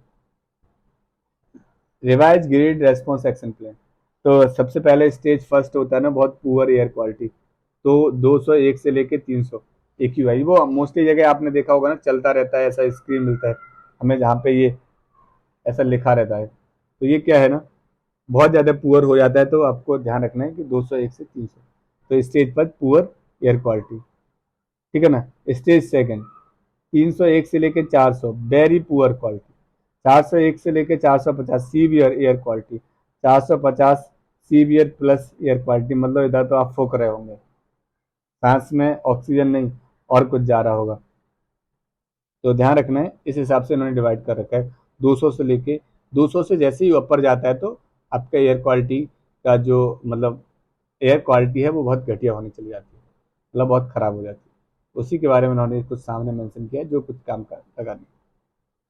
अदर की फीचर्स क्या है, टाइम ऑफ इन्फोर्समेंट, तो अदर की फीचर्स देखे जाएंगे इसके, तो क्या है, time of enforcement can be invoke at least 3 day in advance, continued restriction actions, additional measures. तो अब इनको हम देखते हैं कि एडिशनल म्यूजर्स लगा दिए जाएंगे, कुछ न कुछ समस्याएं हैं जो उसमें, जैसे एडिशनल म्यूजर्स में क्या है कि अभी जो स्टेज था ना अपना BS6 चलता है, तो उस हिसाब से चीज़ें करनी चाहिए। AQ को वेदर के हिसाब से मतलब फोरकास्ट कर देना चाहिए कि जैसे मान के चलो सर्दियों में सबसे ज़्यादा दिक्कत होती है ना, तो उसके हिसाब से कोई ना कोई चीज़ें नई बना लेनी चाहिए, रिस्ट्रिक्शंस एक्शंस रखनी चाहिए। एग्जाम्पल के तौर पे जो स्टेज थर्ड है उस कैटेगरी के जो भी वाहन है उनको रोक देना चाहिए, वो नहीं चल सकते, अच्छे से वहाँ जांच पड़ताल होनी चाहिए, ठीक है ना। तो यही सब हैं स्टेजेस के बारे में इन्होंने बात की हुई है, तो कुछ खास नहीं था। तो मोनली मतलब मेरे को, मैं तुम्हें बताया ना पीटी के लिए, तो पीटी के लिए केवल 2-3 बातें ही इसमें मिली। ग्रेड रेस्पॉन्स एक्शन प्लान क्या है, ये बात बराबर आपको याद रहनी चाहिए, किसके अंडर है ये पता रहना चाहिए, और एक ये केस मिल गया, और ये थोड़ा एक यू के बीच में कौन से रहते हैं, ये 3-4 फैक्ट मिले हमें, बस बाकी कोई काम का नहीं है। ये हम नॉलेज के लिए जान सकते हैं कि 200 से ऊपर पहुंचता है तो फिर वो सीवियर होने लगता है। अभी प्लास्टिक पॉल्यूशन की बात करें, प्लास्टिक पॉल्यूशन मेंस में क्वेश्चन आ सकता है, अभी ये पीटी के लिए नहीं है। क्यों? क्योंकि प्लास्टिक पॉल्यूशन में क्या है ना कि कई सारे टाइप से क्वेश्चन बन सकते हैं। जैसे एसयूपी पे क्वेश्चन बनते थे पहले, सिंगल यूज प्लास्टिक, अभी ये बैन है इंडिया में, तो उसके लिए आप कुछ न कुछ क्वेश्चन बना के रखो, तो इसमें हमें डेटा स्ट्रक्चर सब कुछ रेडी रखना पड़ेगा। तो सबसे पहले डेटा पे ध्यान देते हैं। 3.4 million tonne of plastic waste per year, मतलब हर साल 3.4 मिलियन टन प्लास्टिक वेस्ट मतलब प्रोड्यूस होता है, ये हमारे जो अपना सेंट्रल पॉल्यूशन कंट्रोल बोर्ड है उसने बताया। तो अब क्या कर सकते हैं इस सम डेटा का, इंट्रो में कहीं पे भी कोई भी टाइप का प्लास्टिक से रिलेटेड आपको क्वेश्चन मिल जाए, वहाँ पे इंट्रो कर दो, चाहे एससीपी का हो या किसी और का हो, सीधा इंट्रो कर सकते हो कि 3.4 million tonne of plastic waste per year produce होता है, और as per according to central pollution board bureau. आपका इंट्रो हो गया 3-4 लाइन। अभी फिर इसमें जो क्वेश्चन पूछा हो उसकी बॉडी के हिसाब से शुरू कर दो कनेक्टिंग लाइन लिखते हुए। तभी ये G20 नेशंस हैं उसके हिसाब से कुछ बातचीत चल रही थी, तो हम सीधे काम पे आ गए। India show it's plastic overshoot day 6 जनवरी 2023। हम लोगों ने जो प्लास्टिक ओवरशूट डे था ना, वो 6 जनवरी 2023 को मतलब आकर किया था, वहाँ पे हमने डिटेक्ट किया था कि हाँ ये 6 जनवरी को था। अब ये होता क्या है ओवरशूट डे, वो पहले समझ लो। Overshoot day when generation of plastic waste exceed the capacity of waste management. मान के चलो 100 ग्राम प्लास्टिक है, या ठीक है ना, प्लास्टिक वेस्ट है ऐसे लिख लिया, 100 ग्राम प्लास्टिक वेस्ट है, ठीक है ना, हमें पूरे साल में करना है, 1 ईयर में, ठीक है ना। क्यों? क्योंकि 100 ग्राम प्लास्टिक वेस्ट हम मैनेज कर पाते हैं पूरे साल में, ठीक है ना। अब हुआ क्या कि 100 ग्राम दोनों ही बराबर हो गए, तो एकदम सस्टेनेबल यूज हो गया, ये मान के चल सकते हो, ठीक है ना। सस्टेनेबल तो नहीं कहेंगे लेकिन फ्री मान लो। अभी होता क्या है, आगे बढ़ेंगे हम तो, कि 100 ग्राम ही की हमारी कैपेसिटी है मैनेज करने की, ठीक है ना, पूरे साल में। लेकिन हुआ क्या कि 100 ग्राम तो हमने प्रोड्यूस कर दिया, मान के चलो जनवरी में ही महीना शुरू हुआ, और क्या कहते हैं 1 महीने में ही 100 ग्राम कर दिया, बाकी तो 11 महीने हैं भाई, वो तो एक्स्ट्रा चले गए ना। तो जितना आप कोई भी प्रकार का वेस्ट प्लास्टिक का प्रोड्यूस कर रहे हो, 100 ग्राम वेस्ट प्रोड्यूस कर रहे हो, और कैपेसिटी आपकी 100 ग्राम की है वेस्ट को मैनेज करने की, तो जिस डेट पे ये 100 ग्राम मैनेज करने की जो आपकी कैपेसिटी है वो फिलफिल हो जाएगी वेस्ट के थ्रू, वही हो जाएगा आपका ओवरशूट डे। उसके बाद में जो भी आप वेस्ट कर रहे हो वो हम मैनेज नहीं कर पा रहे हैं, तो वो आगे चला गया ओवरशूट डे से। तो मे भी आप समझ गए होंगे।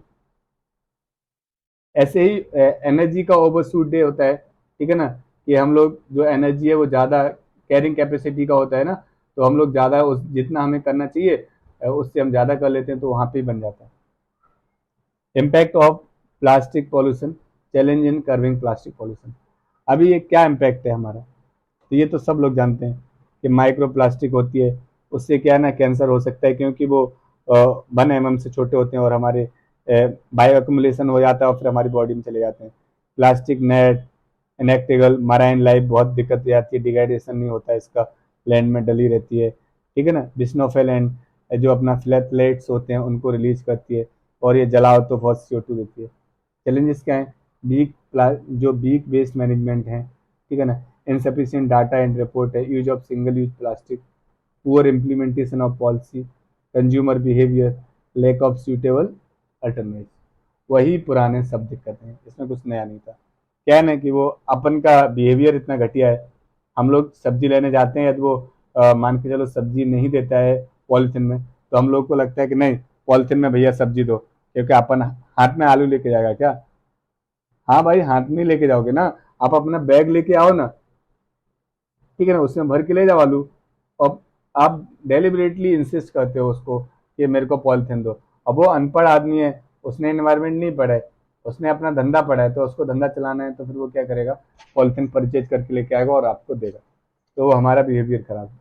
पुअर इम्प्लीमेंटेशन पॉलिसी, क्या है ना कि प्लास्टिक मैनेजमेंट को लेके हम लोग किसी पे रेड वेड मारें और फिर पेल अप्लाई करें, उसके बाद में शायद कम हो जाए।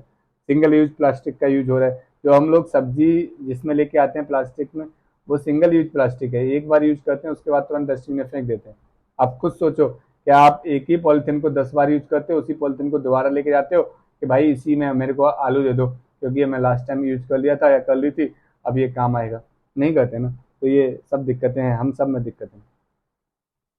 इंटेंसिव टू कब प्लास्टिक पॉल्यूशन, तो वो अपना पूरा प्लास्टिक वेस्ट मैनेजमेंट रूल है 2021 में बनाया गया था अमेंडमेंट करके। सिंगल यूज प्लास्टिक को बैन किया गया था, उसकी सेल पे, डिस्ट्रीब्यूशन पे, स्टॉक पे, सब कुछ पे। प्लास्टिक वेस्ट मैनेजमेंट रूल 2022 है। प्राइवेट सेक्टर कोलैबोरेशन, ठीक है ना, resolution of end plastic pollution, awareness फैलाओ लोगों को, ये सब कुछ कर सकते हो। कंक्लूजन क्या दे सकते हो कि इसे रिसाइकल करो, ठीक है ना, इनसे incentivizing recycle, creating awareness, strict implementation of rule, strengthening the pollution control board, ये सब है। ब्लू इकोनॉमी मेंस के लिए इंपॉर्टेंट है, अपने पीटी के लिए कुछ खास नहीं है। सबसे पहले जानते हैं ब्लू इकोनॉमी क्या होती है, उसके बाद इसे पढ़ेंगे। अभी ये ब्लू इकोनॉमी क्या है, आपने ना एक मूवी देखी होगी ना, ये ब्लू, ठीक है ना, इसमें वो अक्षय कुमार, ये संजय दत्त, ये भी कोई है, मैं नाम नहीं जानता इसका, ये भी कोई हीरोइन है, इसका भी नाम नहीं जानता मैं, ठीक है ना, आप जानते होंगे तो दिल खुश कर लीजिए। हम्म, तो ये देखो कहाँ घूम रही है, पानी में, दिख रही होगी ना, ये भी देखो ब्लू बनाया गया पानी। फिर वो अपना हनी भाई भी बोलता है ना, हनी सिंह, कि ब्लू है पानी पानी पानी, ठीक है ना। तो ये ब्लू है कि नहीं है, इस पे हम लोग नहीं घुसेंगे, वो फिजिक्स का मैटर है, ठीक है। लेकिन ये ध्यान रखते हैं कि ब्लू मतलब पानी।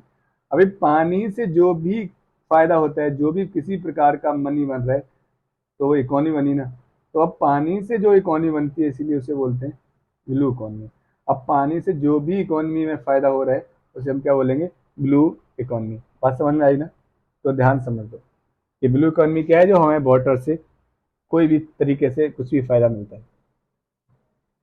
अभी देखो इसको डिफाइन कैसे कर सकते हैं। Blue economy is sustainable use of ocean resources for economic growth. तो ब्लू इकोनॉमी क्या है, एक सस्टेनेबल यूज है। सस्टेनेबल यूज को मैं समझा चुका हूँ, सस्टेनेबल शब्द का मीन्स मैं कई बार समझा चुका हूँ। क्या है, ऐसे यूज करो कि उसका नेगेटिव इम्पैक्ट ना पड़े। कोई भी चीज करो, आप फिशिंग करो, फिशिंग करना कोई बुरी बात नहीं है, लेकिन उतनी करो कि उसका नेगेटिव इम्पैक्ट ना पड़ जाए मरान लाइफ पे या फिर पूरी बायोडाइवर्सिटी पे, ठीक है ना। तो उसका यूज करो, लेकिन ऐसे करो कि वो नेगेटिव इम्पैक्ट ना दे। तो blue economy is sustainable use of ocean resources for economic growth, improved livelihood and jobs and create ecosystem health. अभी ये क्या करता है वो छोड़ो, अभी सिर्फ आप इतना इंट्रोडक्शन लिख सकते हो। इसमें क्या क्या एक्टिविटी आती है वो समझो। रिन्यूएबल एनर्जी, ठीक है ना, उधर आप जाके ऑन शोर ऑफ शोर विंड से आप बहुत सारे टाइप का क्या कहते हैं एनर्जी बना सकते हो। फिशरी, आपने देखा होगा ना 270 बिलियन का जो अपना, मतलब ग्लोबली जितना भी पूरा ग्लोबली आप देखोगे 270 बिलियन का फिशरी का पूरा मतलब धंधा है। मेरी टाइम ट्रांसपोर्ट, दुनिया का 80% जो गुड्स है ना वो ट्रांसपोर्ट ओशियंस के थ्रू होता है। तो ये भी एक मतलब फायदा है। वेस्ट मैनेजमेंट, 80% ऑफ मतलब 80% जो टोटल है ना, उसको हम ओशियन में लैंड वेस्ट पे जाके डाल देते हैं। तो वेस्ट मैनेजमेंट भी इधर हो सकता है, लेकिन बहुत ज़्यादा गंदे तरीके से हम लोग उधर गंदगी डालते हैं। टूरिज्म में काम आ सकता है, क्लाइमेट चेंज में भी। तो आप ये शायद 4 से 5 चीज़ें उन्हें समझो कि ब्लू इकोनॉमी क्या है, सस्टेनेबल यूज ऑफ ओशियंस या ocean resources through renewable energy, fishery, maritime transport, tourism, ठीक है ना। तो ये डेफिनेशन बन गया। तो डेफिनेशन जो है इन्होंने दिखाया वो नहीं, अब हम अपना खुद बनेंगे कि the blue economy is a sustainable use of ocean resources, और ठीक है ना, ओशियन रिसोर्सेज थ्रू या फिर बाया किसके द्वारा, रिन्यूएबल एनर्जी, फिशरी, टूरिज्म और मैरीटाइम ट्रांसपोर्ट। ये हो गया आपका ब्लू इकोनॉमी। तो ब्लू इकोनॉमी क्या है आपको मे भी समझ में आ गया होगा, डेफिनेशन हमने देख ली। अभी इसमें क्या क्या आता है हमने देख लिया। इसमें हम लोग टूरिज्म, फिशरीज, ट्रांसपोर्ट। अभी इधर देखो, इधर क्या है ना, थोड़ा सा डेटा डालते रहो। 80% टोटल का, मतलब जो भी टोटल हमारा ट्रांसपोर्ट होता है ना किसी भी गुड्स एंड सर्विस का, उसका ऐसे 270 मतलब बिलियन या ट्रिलियन जो भी है उसका, इसमें हमारा ग्लोबली फिशरी का धंधा है। ऐसे थोड़ा बहुत कि ये भी कुछ जीडीपी का, टोटल जीडीपी का कुछ रहेगा 2-3%। ये डेटा इकट्ठा करके रखो। जब भी आप ये लिखो ना तो सामने डेटा दो और उसके ऊपर एक डिब्बा बना के रखो, तो अलग इम्पैक्ट पड़ता है। तो डेफिनेशन हमने सीख लिया, क्या क्या है वो सीख लिया। इसके एडवांटेज क्या है? एडवांटेज बहुत सारे हैं। इकोनॉमिक ग्रोथ, ठीक है ना, इकोनॉमिक ग्रोथ हो रहा है, जॉब क्रिएशन हो रहा है, ठीक है ना। इकोनॉमिक ग्रोथ में आप क्या क्या लिखोगे? टूरिज्म, फिशरी लिखोगे, और क्या कहते हैं, ट्रेड, क्योंकि यहाँ ट्रांसपोर्ट हो रहा है ट्रेड से। ये सब क्या है, एडवांटेज हैं इसके। और भी एडवांटेज हैं, विंड एनर्जी, एनर्जी भी इसका एडवांटेज है, ठीक है ना। तो ये सारे के सारे क्या है, एडवांटेज। अभी चैलेंजेस क्या है, इसका एक्सप्लोइटेशन करने लग जाओगे तो चैलेंजेस बन जाएंगे, समझ गए ना। आप वहाँ पे बेस डाल दो, चैलेंजेस है। एक्सप्लोइटेशन करोगे, चैलेंजेस है। ये सारे चैलेंजेस हैं। अभी बे फॉरवर्ड क्या बना सकते हो कि आप इन्हीं बातों को, जो चैलेंजेस हैं उन्हीं बातों को लिख दो कि इनके लिए कुछ अच्छे से रेगुलेशन रखने चाहिए। तो ये आपका हो जाएगा। चलो जल्दी से देख लेते हैं इन्होंने क्या बना के दिया है। Blue economy. तो ब्लू इकोनॉमी क्या है हमने समझ रखी है, कि जो अपना sustainable use of ocean resources. अभी ये क्या क्या काम कर सकते हैं? Enhance ocean finance. अभी इन्होंने कहा है कि Chennai high level principle are set the principle which majorly call for. Recently G20 conclude with adopting a series of Chennai high level principles. अभी चेन्नई हाई लेवल प्रिंसिपल्स क्या हैं उनको पहले हम समझेंगे थोड़ा सा, क्योंकि यही करंट है। तो Chennai high level principles for sustainable and resilient blue economy. तो इनमें क्या है, वही अच्छी अच्छी बातें की हुई हैं जो बोल बच्चन है। Establish and implement blue economy monitoring and evaluation mechanism. उसे मॉनिटर करो, कुछ कहीं जांच पड़ताल करो, कुछ कम ज़्यादा हो रहा है तो उस पर ध्यान दो। एनहेंस ओशियन फाइनेंस, उधर ओशियन फाइनेंस में बढ़ाओ। विंड एनर्जी, जैसे ऑफशोर जो विंड एनर्जी है ना, उधर माल ही नहीं है तो फिर उसको थोड़ा सा पैसा दो तो और अच्छे से होगा। प्रमोट मराइन स्पेशियल प्लानिंग, जो भी है उसको स्पेस के हिसाब से प्लान करो। अबाउट एड्रेस मराइन पॉल्यूशन, ठीक है ना, और जो जितना भी पॉल्यूशन हो रहा है उसको सही से एड्रेस करो। Reverse biodiversity losses, recognise and protect indigenous and tribal knowledge. कुछ ऐसा है ट्राइबल, जो भी वहाँ ट्रेडिशनल, सॉरी माफ़ कीजिएगा ट्राइबल बोल रहा था मैं, ट्रेडिशनल नॉलेज जो भी है उसके हिसाब से कुछ चीज़ें वहाँ बना के रखो। अबाउट ब्लू इकोनॉमी हम पढ़ रखे हैं, sustainable use of resource of economy, resource, ठीक है ना, कैसे इम्प्रूव लाइवलीहुड, और वो क्या क्या हो सकता है समझ में आ गया हमें। SDG 14, ये हो सकता है सिग्निफिकेंस ऑफ इकोनॉमी। तो सिग्निफिकेंस क्या क्या है ब्लू इकोनॉमी के, तो हम बता चुके हैं। ये estimate size of blue economy in India 4.6% of GDP, हमने बताया था ना। ये आपको डेटा बराबर याद रखना चाहिए।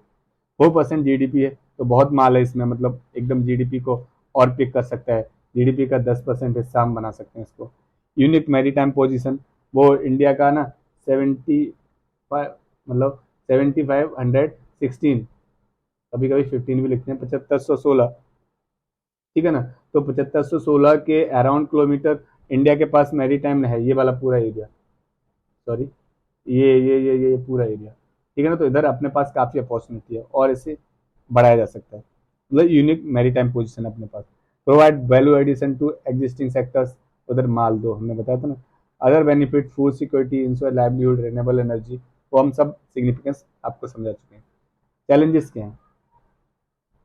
Lack of specific organisation framework. अभी ऑर्गेनाइजेशन फ्रेमवर्क में ना बहुत दिक्कत होती है। क्या है कि जैसे मान के चलो कोई एक चीज़ है, ब्लू इकोनॉमी है, इससे रिलेटेड बहुत सारी ऑर्गेनाइजेशंस होंगी। 36 जात की ऑर्गेनाइजेशन है, 1 2 3 4 5 6। अब ये क्या है ना, 6 की 6 जो ऑर्गेनाइजेशन है वो आपस में कभी कोऑर्डिनेट ही नहीं करती हैं। तो अपन क्या है कि वो चीज़ उस एफिशिएंसी से कंप्लीट नहीं कर सकते जिस एफिशिएंसी से ये कर सकते हैं कि ये 6 की 6 ऑर्गेनाइजेशन किसी एक जगह पे कोऑर्डिनेट करें और फिर उस हिसाब से सब कुछ इनका डेटा, इनके एक्शंस इधर आए और उसके बाद ये काम हो, तो मेरे को लगता है और अच्छे से एफिशिएंसी से वर्क किया जा सकता है।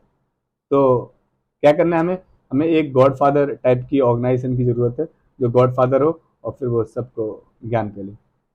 लैक ऑफ कॉम्प्रहेंसिव लेजिस्लेशन, अभी कोई ऐसा लेजिस्लेशन भी नहीं है, कोई एक्ट वैक्ट भी नहीं है जिसमें ब्लू इकोनॉमी को कहीं कुछ बातचीत किया गया हो, तो उसे ड्राफ्ट करना चाहिए।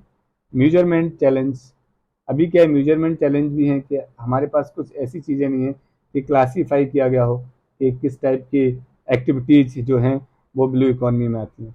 अदर चैलेंजेस में climate change, over fishing, maritime, plastic pollution, ठीक है ना। बी फॉरवर्ड, बी फॉरवर्ड क्या है, वो अपन वाला स्क्रीनशॉट याद रखो। अब बहुत देर बाद वे फॉरवर्ड आया इस पूरे पढ़ते हुए लेक्चर में। तो वे फॉरवर्ड का क्या है, अपने पास है ना, स्क्रीनशॉट याद रखो। क्या कर सकते हो, कोऑपरेशन करो, फंडिंग बढ़ाओ, ठीक है ना, R&D करो, तो वही करना होगा सब कुछ। तो टेक्नोलॉजी का यूज करो, कोऑपरेशन करो, प्राइवेट सेक्टर को लेके आओ, कोई नई मैप डाटा पॉलिसी लगाओ, कॉमन्स पीरियोडिक स्टडी, ठीक है ना, थोड़ा सा उस पर रिसर्च जांच पड़ताल करो और एक नोडल एजेंसी बनाओ जो इन सबका देखभाल करे, ठीक है ना। तो ये सब कुछ करना है। तो हम लोग एक बार जल्दी से रिवाइज कर लेते हैं।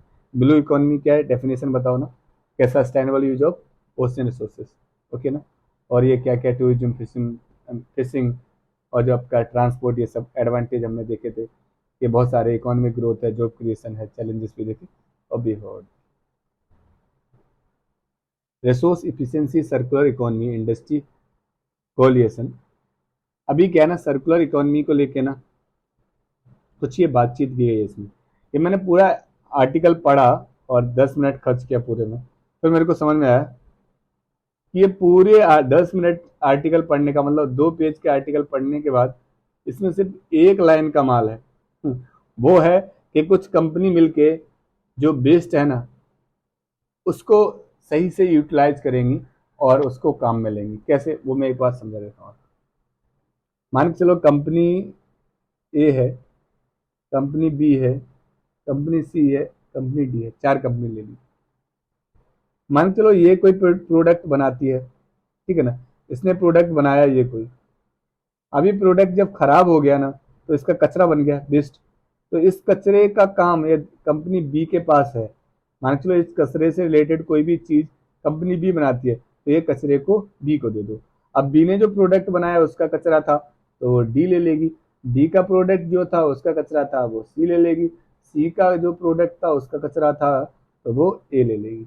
तो मतलब ये है कि आपस में कंपनी मिलेंगी और जो कचरा वो कर रही हैं, वेस्ट कर रही हैं, उन सबको एक दूसरे को दे के उसका सही से यूटिलाइजेशन करेंगी और इससे क्या होगा, सर्कुलर इकोनॉमी है ना वो इंडिया की इंक्रीज हो जाएगी। सर्कुलर इकोनॉमी में काफ़ी ज़्यादा इंक्रीजमेंट चाहिए, क्यों, क्योंकि हमारे पास ना बहुत कम वेस्ट मैनेजमेंट करने का काम है। तो बस यही बातचीत इन्होंने समझाई है पूरे इस एडिटोरियल में। तो फिर मैंने सोचा कि अरे 1 मिनट की बात थी तो इतना काय को लिखे, वो लिखा इसलिए जाता है क्योंकि वो फिर 1 मिनट की बात में समझ में नहीं आएगी। यहाँ कुछ पॉइंट थे जो हमारे काम के। Only 7.2% of global economy is circular. केवल 7.2% ग्लोबल इकोनॉमी है वो सर्कुलर है। तो ये कहाँ यूज कर सकते हो, ये फॉर्डर पॉइंट यूज कर सकते हो, इवन इसे तुम कहीं इंट्रो में भी यूज कर सकते हो। कहीं भी सर्कुलर इकोनॉमी का कोई क्वेश्चन पूछा जाए तो उधर आप आसानी से यूज कर सकते हो। केवल 7.2% ग्लोबल इकोनॉमी है जो सर्कुलर है। India has highest emitter of green house gases in account of 9.2% of total population. ये भी डाटा कहीं याद रख सकते हो आप। क्यों, क्योंकि ये बहुत सारी जगह यूज हो सकता है, क्लाइमेट चेंज से रिलेटेड किसी भी क्वेश्चन में यूज हो सकता है। ये इंडिया थर्ड एमिटर है और ये तो सबको पता ही होगा, तो मेरे को लगता है कोई जरूरत नहीं है। इसमें क्या 39 कंपनीज आपस में मिलेंगी और वो मिलके ये जो मैंने खेल खेल के दिखाया आपको ये सब खेल खेलेंगे। तो पार्टनरशिप होगा, इम्पैक्ट क्या होगा, बेस्ड 1 to 1 यही सब सेम टू सेम बातें हैं, आप चाहो तो इसे पढ़ सकते हो। एक लाइन का, ओनली वन लाइन का पूरा क्रक्स था इस पूरे एडिटोरियल का। आप चाहो तो एक एक लाइन पढ़ लेना, बट मैंने जो था क्रक्स बता दिया। IMO strategy on reduction on green house gas emission from ships. अभी IOM ने क्या कहना चाह रहा है, ये एडिटोरियल है कि IMO है ना, उसने कहा है कि रिडक्शन करना है भाई मेरे जी का। कहाँ से? ये जो शिप्स हैं ना, वो बहुत ज़्यादा जी प्रोड्यूस कर रहे हैं, तो शिप्स को ग्रीन हाउस गैस कम करने के लिए इन्होंने कुछ मतलब स्ट्रेटजी बनाई है। अभी तुम सोचो, इनकी स्ट्रेटजी बाहर में जाने दो, तुम अपना दिमाग लगाओ, क्योंकि जब तक तुम दिमाग नहीं लगाओगे, पढ़ते रहोगे ना, तो ये मेंस के टाइम पे या जब भी आप टेस्ट लिख रहे होगे, आंसर राइटिंग करोगे, तो दिमाग नहीं चलेगा कि ग्रीन हाउस गैस को कम करने के लिए हम शिप्स के साथ क्या क्या कर सकते हैं। क्या क्या इन्होंने स्ट्रेटजी बनाई होगी। IMO में भी तो हमारे जैसे ही कुछ लोग होंगे। अभी एक साल बाद तुम सेलेक्ट हो जाओगे, तो तुम बहुत ज़्यादा बुद्धिमान थोड़ी नहीं हो जाओगे एक साल में, तो जितने अभी हो उतने ही हो, थोड़ा बहुत डिफरेंस आएगा। सबसे पहला क्या कर सकते हैं हम, उनमें जो पुराने इंजन्स हैं उसको चेंज कर दो, फ्यूल को चेंज कर दो, जो ट्रेडिशनल फ्यूल चल रहा है ना उसको ना जो अभी नया जो एनर्जी ट्रांजिशन है उसके हिसाब से चेंज कर दो, इंजन चेंज कर दो, ठीक है ना। ये सभी चीज़ें तो की जा सकती हैं। कोई नई टेक्नोलॉजी लेके आओ, R&D करो, ये सब माली तो हो सकता है, इससे ज़्यादा कुछ हो ही नहीं सकता है। इंजन चेंज होगा, फ्यूल चेंज होगा, थोड़ा R&D होगा, कुछ ट्रेडिशनल चीज़ें हैं उन्हें हटा के कुछ नई रिसर्च रख ली जाएगी। इसके अलावा क्या कर सकते हैं, ये कुछ भी नहीं कर सकते। तो ये वाली बातें जब हमें पता है तो हम इन्हें एक बार देख लेते हैं, क्योंकि अब हमारे लिए इजी हो जाएगा। अभी ये IMO क्या है तो ये भी जान लो, बहुत सारे लोग पता नहीं होगा। इंटरनेशनल मैरी टाइम ऑर्गेनाइजेशन है ये, ठीक है ना। IMO international maritime organisation, तो इसने ही ये ज्ञान पिलाई कि GHG को कम करना है, जो शिप्स करते हैं उनके हिसाब से। GHG कितना प्रोड्यूस करती है शिपिंग इंडस्ट्री, तो 2.89% एंथ्रोपोजेनिक GHG, ठीक है ना, मतलब अराउंड 3% जो टोटल है उसका शिपिंग द्वारा ही हो जाता है। अभी क्या प्रोविजंस हैं स्ट्रेटजी के, तो देख लो। Reduce emission, reduce CO2। अभी देखो जो हम लोगों ने पढ़ा वही सेम टू सेम उन्होंने थोड़ा दूर दूर करके लिख दिया है। Reduce CO2 emission by at least 40% by 2030 compare to 2008। अभी 40% इनको CO2 एमिशन डिक्रीज करना है 2030 तक, ठीक है ना। और ये नेट जीरो GHG एमिशन करना है 2050 तक। तो CO2 को कम करो और 2050 तक नेट जीरो कर दो। Improving the energy efficiency of new ships, वो मैंने बोला ना R&D करो, उसमें क्या है ना, थोड़ा सा एवरेज उसका बढ़ाओ, इफिशियंसी बढ़ाओ, ठीक है ना। टेक्नोलॉजी अडॉप्ट करो, कोई नई टेक्नोलॉजी लेके आओ। पीरियोडिक रिव्यू करो 5 साल में, ठीक है ना। 5 साल के बाद रिव्यू करके बताओ कि अच्छा ये सब चीज़ सही चल रही है कि नहीं चल रही है। उसके इंजन्स चेंज कर दो, ठीक है ना, फ्यूल चेंज कर दो। यही सब स्ट्रेटजी है। अभी चैलेंजेस क्या क्या हैं, ये चैलेंजेस बहुत ज़्यादा हैं। Compliance with rules and regulation not legally binding, कोई सुनता नहीं है। अभी IMO कोई चीज़ बना भी देना फिर कोई सुनता नहीं है। फटे हुए कारतूस के माफिक ना उसकी इज्जत रह जाती है सामने।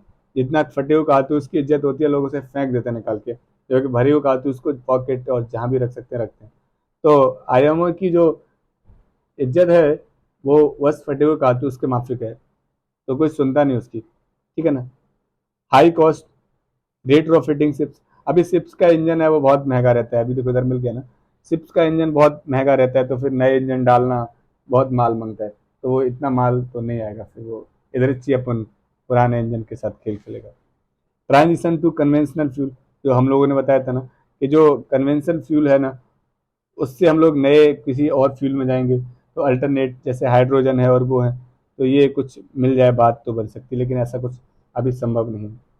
और भी चैलेंजेस हैं, वर्क फोर्स रिसोर्सेस, ये सब चैलेंजेस हैं, तो इन सब की बातचीत रखनी चाहिए। तो हमने देखा क्या है कि जो GHG है वो शिप्स में कम करना है, तो कैसे कम करना है वो स्ट्रेटजी हमने देख लिया। और ये किसने ज्ञान दिलाया, तो वो IMO ने ये स्ट्रेटजी बनाई।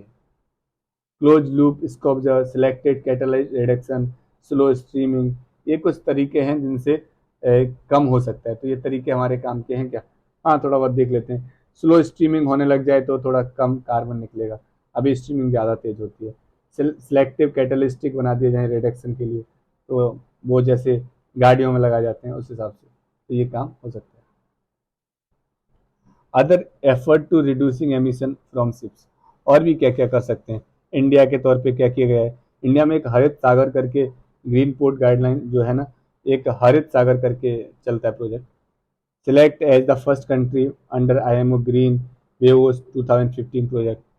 अभी ग्लोबली क्या चल रहा है, जो क्लाइडे बैंक डिक्लेरेशन है ग्रीन शिपिंग कोरियार्ड को लेके, ग्लोबल मैरीटाइम टेक्नोलॉजी कॉर्पोरेशन चल रहा है।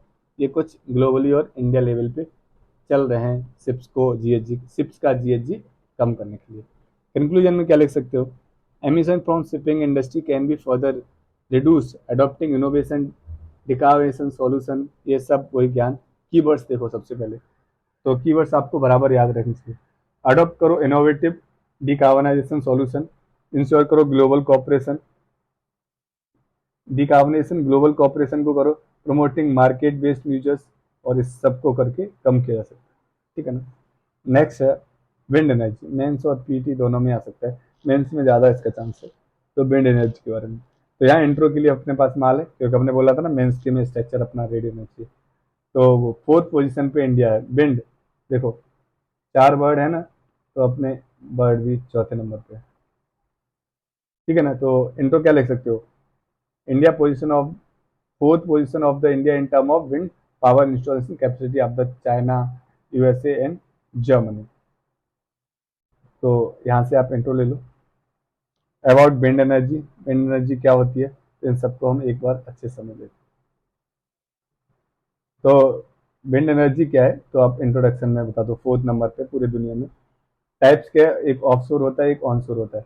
ऑफशोर होता है large water body in ocean, ठीक है ना, जो ओशियंस में वाटर बॉडी है ना, उन्हीं में पंखुड़ी लगा दी जाती है।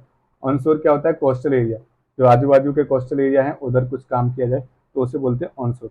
तो ध्यान रखना विंड 2 टाइप से प्रोड्यूस की जाती है, एक ऑफशोर एक ऑनशोर। तो ऑनशोर कोस्टल एरिया वाली, और ऑफशोर अंदर थोड़ा। एडवांटेज क्या है इस विंड के, क्लीन एनर्जी मिलती है, जॉब क्रिएशन होता है, लो मेंटेनेंस है, लो कॉस्ट है, समझ गए ना। ये एडवांटेज है, एकदम साफ clean and sustainable energy, job create हुए, लो मेंटेनेंस है, ज़्यादा नहीं होता है, लो कॉस्ट होता है इंस्टॉल करने में, ये सब बात। Challenge in growth of wind energy, अब चैलेंजेस क्या क्या हैं, बहुत सारे चैलेंजेस हैं। वाइल्ड लाइफ का चैलेंज है सबसे पहले। वाइल्ड लाइफ का क्या है, डायरेक्ट अभी बहुत सारे मतलब एनिमल्स हैं, या फिर ऐसे कहो ना, बहुत सारे बर्ड्स हैं जो जाके उसकी पंखुड़ी से टकरा जाते हैं, कुछ एनिमल भी टकरा जाते हैं, ठीक है ना, तो उससे उनका मतलब डेथ हो जाता है। नॉइज करते हैं, जब पंखुड़ी घूमती है तो बहुत नॉइज करती है, उससे भी बहुत सारे एनिमल्स को दिक्कत होता है। मतलब हाई टैरिफ है। हाई टैरिफ कैसे, सोलर एनर्जी है ना, उसके कंपेयरिंग इस पे बहुत ज़्यादा हाई टैरिफ है। जियोग्राफिकली समस्या है, क्योंकि ये एंडेमिक होते हैं। अभी गुजरात साइड पे जहाँ पे भी मान के चलो कोस्टल एरिया है ना, उधर ही तो इसे लगा सकते हो। अब ये यूपी में नहीं लग पाएगा, तो एंडेमिक होने की वजह से जियोग्राफिकल एक इशू है, और कोई पॉलिसी भी नहीं है, ये भी एक चैलेंज है। ओके, अभी ऑफशोर के लिए पर्टिकुलर कुछ चैलेंजेस हैं, जैसे लो यूज ऑफ कैपेसिटी। इंडिया में बहुत अच्छी कैपेसिटी है, लेकिन कोई यूज नहीं कर पा रहे, क्योंकि हमारे पास 7500 16 अराउंड क्या कहते हैं किलोमीटर्स का मेरी टाइम मतलब पूरा एरिया है, पर उधर कोई यूज नहीं कर पा रहा है। लोकल इम्पैक्ट, अभी लोकल इम्पैक्ट क्या है कि मोस्टली टाइम पे ना जो फिशरमैन होते हैं ना, उनको दिक्कत हो जाता है, कुछ ना वापस जाता होगा, ठीक है ना। और फिर कुछ और भी अलग तरीके के समस्या हैं, जैसे केबल रिलेटेड इशू है, उधर से केबल जा रहा हो तो इशू है। गवर्नमेंट के इनिशिएटिव क्या है, national offshore wind energy policy है, मीसो स्केल मैपिंग है, उधर मैपिंग करते हैं और बताते हैं कहाँ पे अच्छा सा प्रोडक्शन हो सकता है विंड एनर्जी का, ठीक है ना।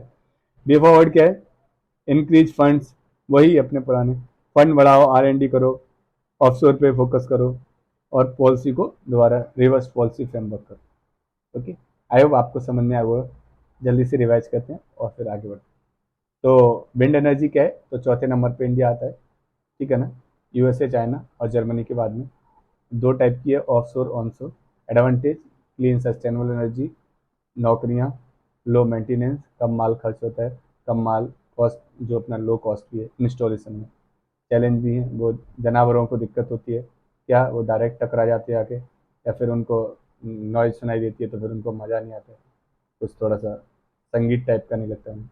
टैरिफ बहुत है, जोग्राफिकल मतलब एंड में क्या पॉलिसी दिक्कत है, और कुछ BF ओवर जो हमने देख लिया, यही सब माल था। इसको आओ इसमें देख लेते हैं मैंने जो बना।